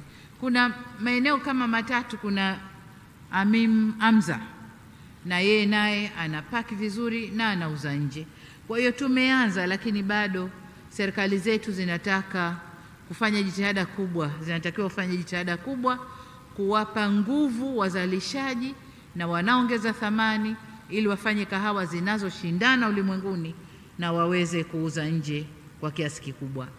Targeti yetu kama Tanzania tumesema ifikapo mwaka 2030 angalau 20 mpaka 25% ya kahawa tunaozalisha tutakuwa tunaifanyia processing hapa ndani.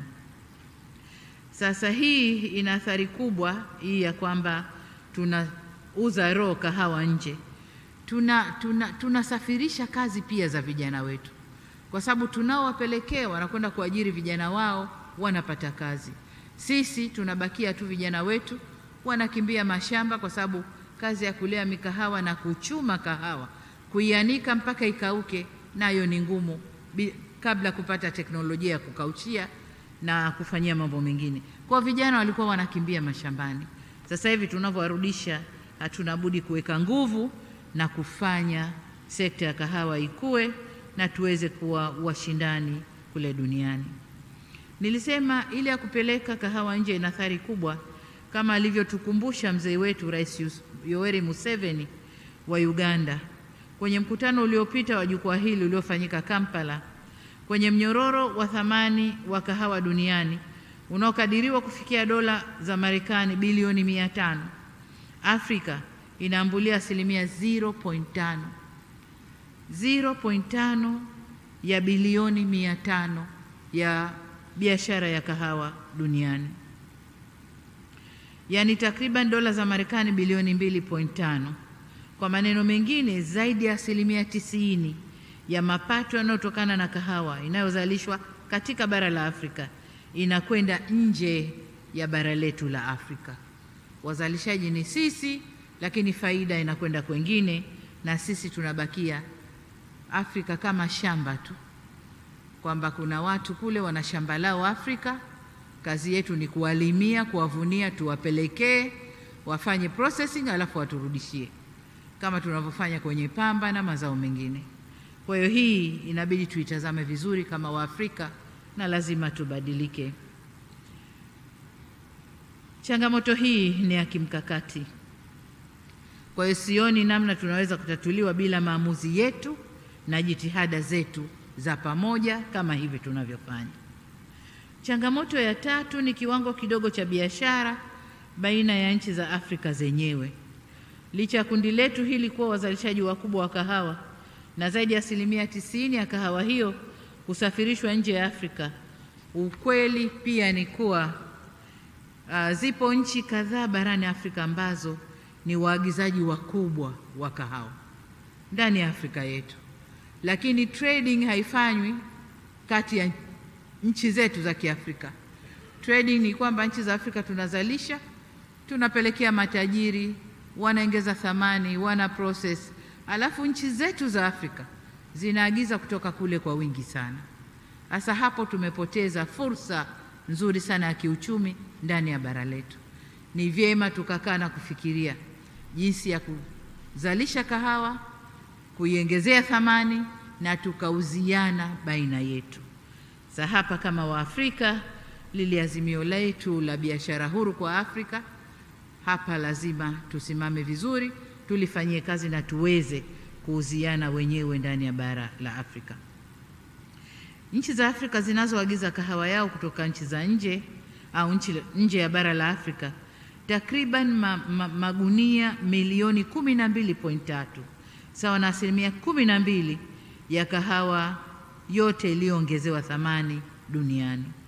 Hivyo ni dhahiri kuwa pamoja na soko la kahawa duniani naloendelea kukua, pia lipo soko zuri la kahawa iliyosindikwa katika bara letu la Afrika, ambao tunaweza tukalitumia na tukafanyiana biashara. Waheshimiwa viongozi, licha ya changamoto hizo, faraja ninayoipata ni kwamba tayari tumeanza kupiga hatua katika kukabiliana nazo. Moja, tumeanzisha jukwaa hili la wakuu wa nchi kuangazia uendelezaji wa tasnia ya kahawa, hususan katika kipindi hiki ambacho zao hili linakabiliwa na athari za mabadiliko ya tabia nchi. Pili, tumefanikiwa kuingiza zao la kahawa kwenye mazao ya kimkakati ya Umoja wa Afrika.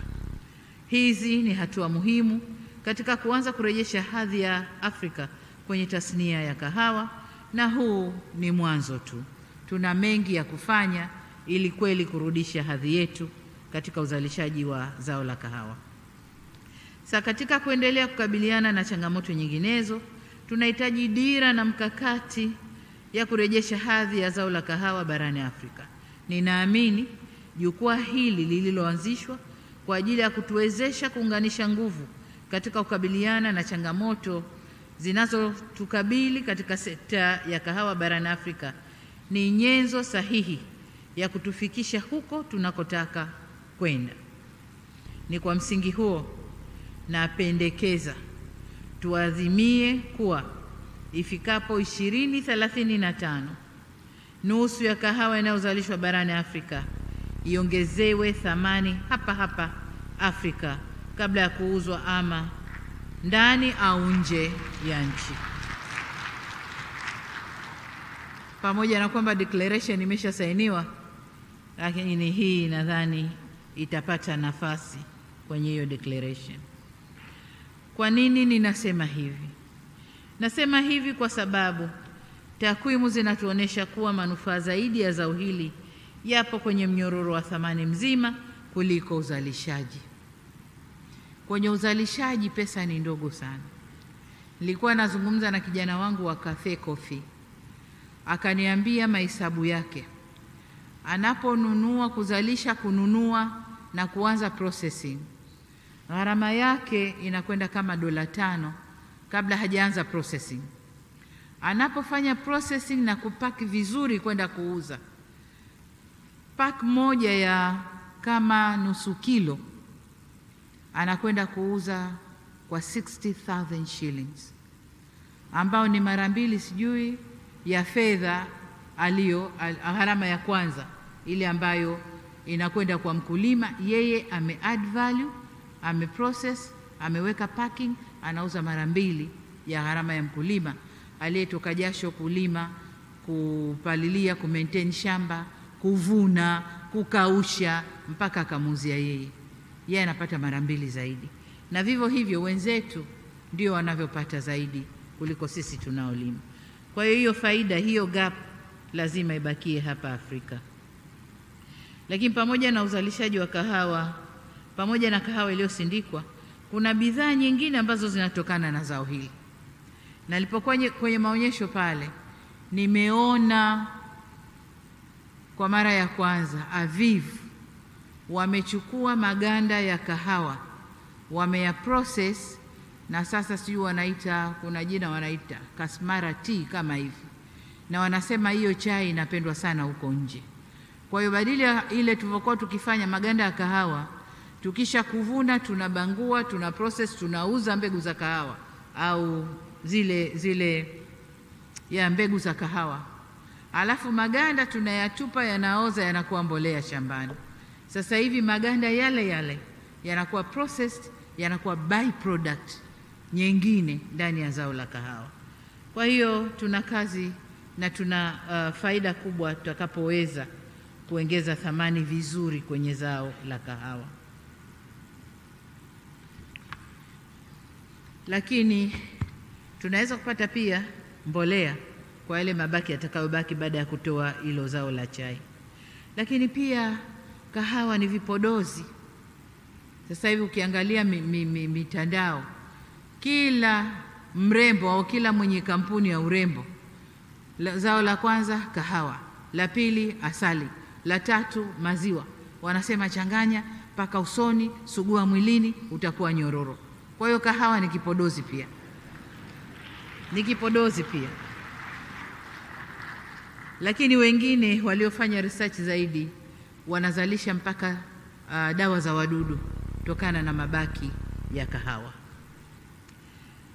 Pia tunaweza kupata bidhaa kama vile dawa za mbu kutokana na mabaki ya kahawa, karatasi na penseli, nikitaja kwa uchache. Pencils hizi zina wataalamu wanatengeneza kutokana na mabaki ya kahawa. Kwa hiyo tukiweza kufanya yote hayo ndani ya bara la Afrika, tutakuwa tumepiga hatua kubwa sana na tutakuwa tumefaidi na zao letu la kahawa. Kwa hiyo kuendelea kusafirisha kahawa ghafi ni kuendelea kusafirisha ajira za vijana wetu ambazo tunazihitaji sana ndani ya bara letu. Lakini pia ni kujikosesha mapato zaidi ambayo tunahitaji kwa maendeleo ya nchi zetu. Zaidi ya hapo ni kuendelea kumfanya mkulima baki kwenye ombwe la kukosa soko la uhakika. Na hii ni moja kati ya changamoto iliyozungumzwa hapa. Kwa nazungumza na waziri wa Burundi, na sasa sisi tunazalisha lakini hatuna soko la uhakika. Kahawa yetu inakuja inanunuliwa na middleman, yeye ndio anakwenda kuuza, anapata faida. Mkulima anapata pesa ndogo sana. Hili ni eneo jingine. Mnaweza mkafanya ushirika Burundi na Tanzania, mkaleta kahawa yenu Tanzania, tukaingia kwenye soko kwa pamoja, mkapanda na nyinyi kwenye bei ya mkulima. Kwa hiyo kupitia umoja wetu huu faida nyingi tu tunaweza kuzipata. Ndugu zangu, upo msemo wa kale unaosema wema huanza nyumbani. Ni vizuri tukaanza na soko la kahawa lililopo Afrika, na hapa naona mabalozi wa UAE, naona mabalozi wa Saudia, naona mabalozi kutoka nchi mbalimbali za Kiarabu, na hawa ndio wanywaji wakubwa wa kahawa na wanaagiza kahawa nyingi kutoka nje. Kwa hiyo mabalozi, tutagonga milango yenu ili tupate soko la kahawa.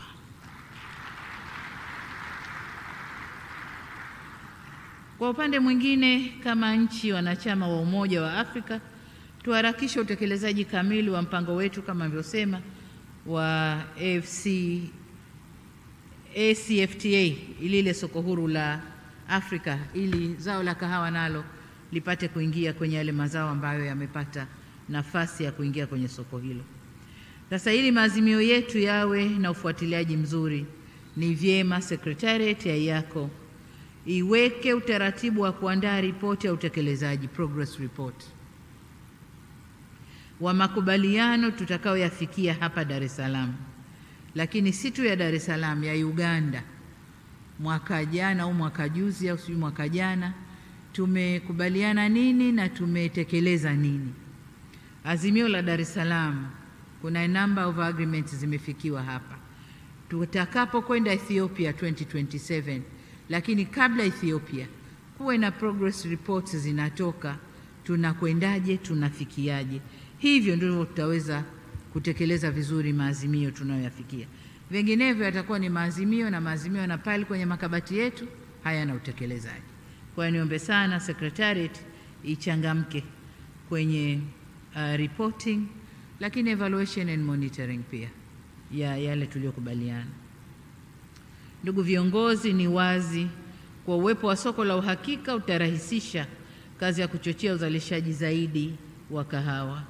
Ni muhimu yako iwe mstari wa mbele katika kufanya tafiti na kubadilishana uzoefu katika kukabili changamoto zinazoathiri uzalishaji. Kwa upande wetu, serikali ya Tanzania, sisi tunalenga kuongeza uzalishaji, kuongeza ubora na kuhakikisha kahawa yetu inaweza kushindana katika soko la kimataifa. Miongoni mwa mikakati yetu ni pamoja na kuwezesha wakulima wadogo kupata mbegu bora za miche ya kahawa na kuhimiza uboreshaji wa mashamba ya zamani. Amesema hapa mmoja, nadhani Ethiopia, kwamba moja kati ya changamoto ya Afrika ulimaji wa kahawa uko kwa wale watu wenye umri mkubwa, wazee, aging farmers, ndio wanashughulikia kahawa. Sasa hatuwezi kuendeleza ili soko ili zao kama tawaachia wazee kuendelea na hiyo. Lakini jingine ni utoaji wa ruzuku ya mbolea kwa wakulima wa kahawa, kuwezesha utafiti wa kahawa ili kupata suluhu za kukabiliana na changamoto kama vile magonjwa ya kahawa na mabadiliko ya tabia nchi. A big issue, climate change. Lazima researchers wetu waje na mbegu ambazo zinakwenda kustahamili, zinakuwa na resiliency na mabadiliko ya tabia nchi. Lakini jingine ni kuimarisha utoaji wa huduma za ugani, extension farmers services, na kuhamasisha masoko maalum ya kahawa endelevu. Ili tuweze kufanya yote haya, tuliongeza bajeti ya Wizara ya Kilimo mara 3 kutoka dola milioni 107.9 mwaka 2021 na sasa tuko kwenye milioni 473.3 mwaka huu uliokwisha wa 2024. Probably budget ya mwakani tunakwenda kuongeza pia budget kwenye sekta ya kilimo. Na hii yote ni kuonesha kwamba kweli kilimo ndio inashikilia uchumi wa nchi yetu, sababu ni mazao tofauti tofauti. Tuna kahawa, tuna pamba, tuna korosho, tuna mpunga, tuna mahindi. And nowadays in Tanzania we don't have cash crops na food crops, zote ni cash crops. Paka mpunga sasa Tanzania ni cash crop, mahindi ni cash crop, mbaazi, guinea peas ni cash crop, na tunapata bei nzuri kwa wakulima wetu. Waheshimiwa, safari ya kahawa ilianza barani Afrika, lakini tunaamini safari hiyo haijafika mwisho. Nasi tuliopo hapa tuna mchango wa kutoa kwenye safari hiyo. kama ilivyosemwa vyema kwenye endorsement statements za nchi zilizozungumza hapa, ambazo ni tulianza na Kenya, alafu tukaenda Uganda, Rwanda, Togo na Ethiopia. Ni statement za marais wao ambazo wamezisoma na zimeendorse vizuri declaration. Hasa kuimarika kwa tasnia hii kutaleta mageuzi makubwa kwenye mnyororo wa thamani wa kahawa barani Afrika, kutavutia vijana wengi zaidi kwenye fursa za kahawa na kutakuza utamaduni wa kahawa barani Afrika ambao unajumuisha matumizi ya kahawa iliyosindikwa barani Afrika. Nilikuwa nasikia wasemaji wanasema tuhamasishe unywaji wa kahawa. Tuhamasishe unywaji wa kahawa. Mimi nataka kusema tukizalisha kahawa, tukiprocess vizuri, ikaleta harufu na ladha, watu watavutika tukunywa kahawa. Watavutika wenyewe tukunywa kahawa. Huwezi kumlazimisha mtu wewe acha maziwa kunywa kahawa au weka maziwa na kahawa. Atavutika tu, whether anataka chungwa, anataka ya maziwa, lakini kama ipo itanywewa. Kama ipo itanywewa. Mfano mdogo ni kwamba bara la Afrika hili madawa ya kulevya haikuwa kazi yetu, wala haikuwa utamaduni wetu kabisa kabisa. Tulikuwa tuna madawa yetu ya asili huko, mirungi, sijui nini, kungumanga, hayo ya asili huko. Lakini walipotupenyezea maheroin na makokeni, watoto wetu wametumia. Sasa as long as supply ipo, basi demand itakuwepo. Kwa na sisi kama tutazalisha kahawa na tutaifanya iwe nzuri, basi demand ya ndani itakuwepo. Kwa tuongezeni jitihada kwenye uzalishaji na kufanya liwe zao zuri na zao la kuvutia. Na hivyo ni matumaini yangu kwa mkutano huu utaunga mkono lengo la kuhakikisha tunaongeza thamani kwenye 50% ya kahawa yetu na kuitaka yako kufanya utafiti na tathmini katika zao hilo. Kwa pamoja tunaweza kuboresha maisha ya wazalishaji wa kahawa na familia zao, kufungua fursa kwa vijana wetu au vijana wengi. Na nataka niwaambie hapa, huko nyuma tulipokuwa tunazalisha kahawa angalau kwa hiyo 25%, wengi tuliomo humu ndani tumekwenda shule kwa fedha ya kahawa. Wengi wetu humu ndani tulikwenda shule kwa fedha ya kahawa. Kahawa ilivyoshuka bei na ikakosa thamani, tukashifti kwenye mazao mengine. Kwa hiyo tunaweza kuirudishia thamani na vijana wetu wakapata matunda ya zao la kahawa, aidha kwenda shule au kwenye maeneo mengine, na kurejesha pia hadhi yetu kwenye tasnia ya kahawa duniani. Sasa ninapohitimisha, kwa mara nyingine tena niwakaribishe wageni wote waliotoka nje ya Tanzania, niwakaribishe hapa Tanzania. Mpo Dar es Salaam, ni matumaini yangu mmezunguka kwenye vichochoro vya Dar es Salaam, mmeiona Dar es Salaam. Lakini Dar es Salaam peke yake sio Tanzania. Ndio Tanzania kwa sababu watu wa mikoa yote ya Tanzania wako hapa Dar es Salaam. Kwa hiyo Dar es Salaam ndio Tanzania. Lakini kwa sababu mmetumia ticket kuja, na kupata tiketi nyingine kuja huku ni gharama nyingine, tumia wakati huu ambao upo Tanzania. Nenda kachungulie Ngorongoro, ni masaa machache tu hapa Arusha. Lakini Serengeti pia ni masaa machache. Ede unaweza kwenda ukaona na kurudi. Lakini unaweza kucross kwenda Zanzibar ukaiona Zanzibar. Ni masaa 1.5 kwa boti, 30 minutes kwa ndege. Nenda kaone Zanzibar na urudi, ili ukirudi useme nilikwenda Tanzania. Bila kuona hayo mambo bado hujafika Tanzania.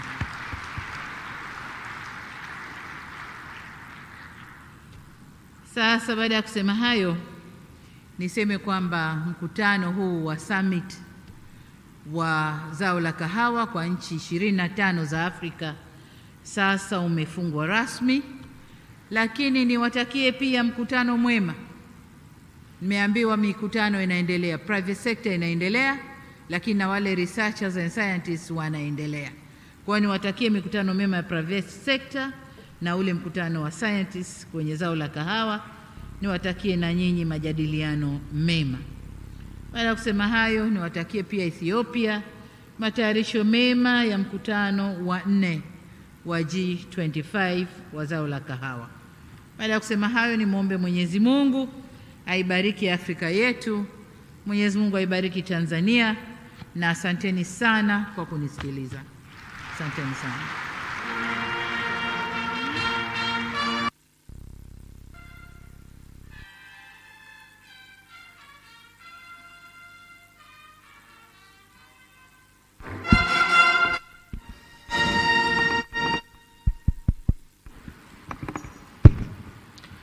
Ladies and gentlemen, another round of applause as Our Excellency exits the hall.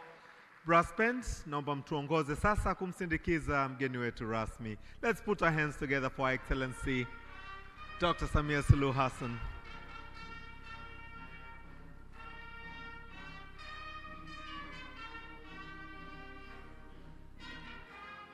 Kindly let's take our seats. Let's take our seats.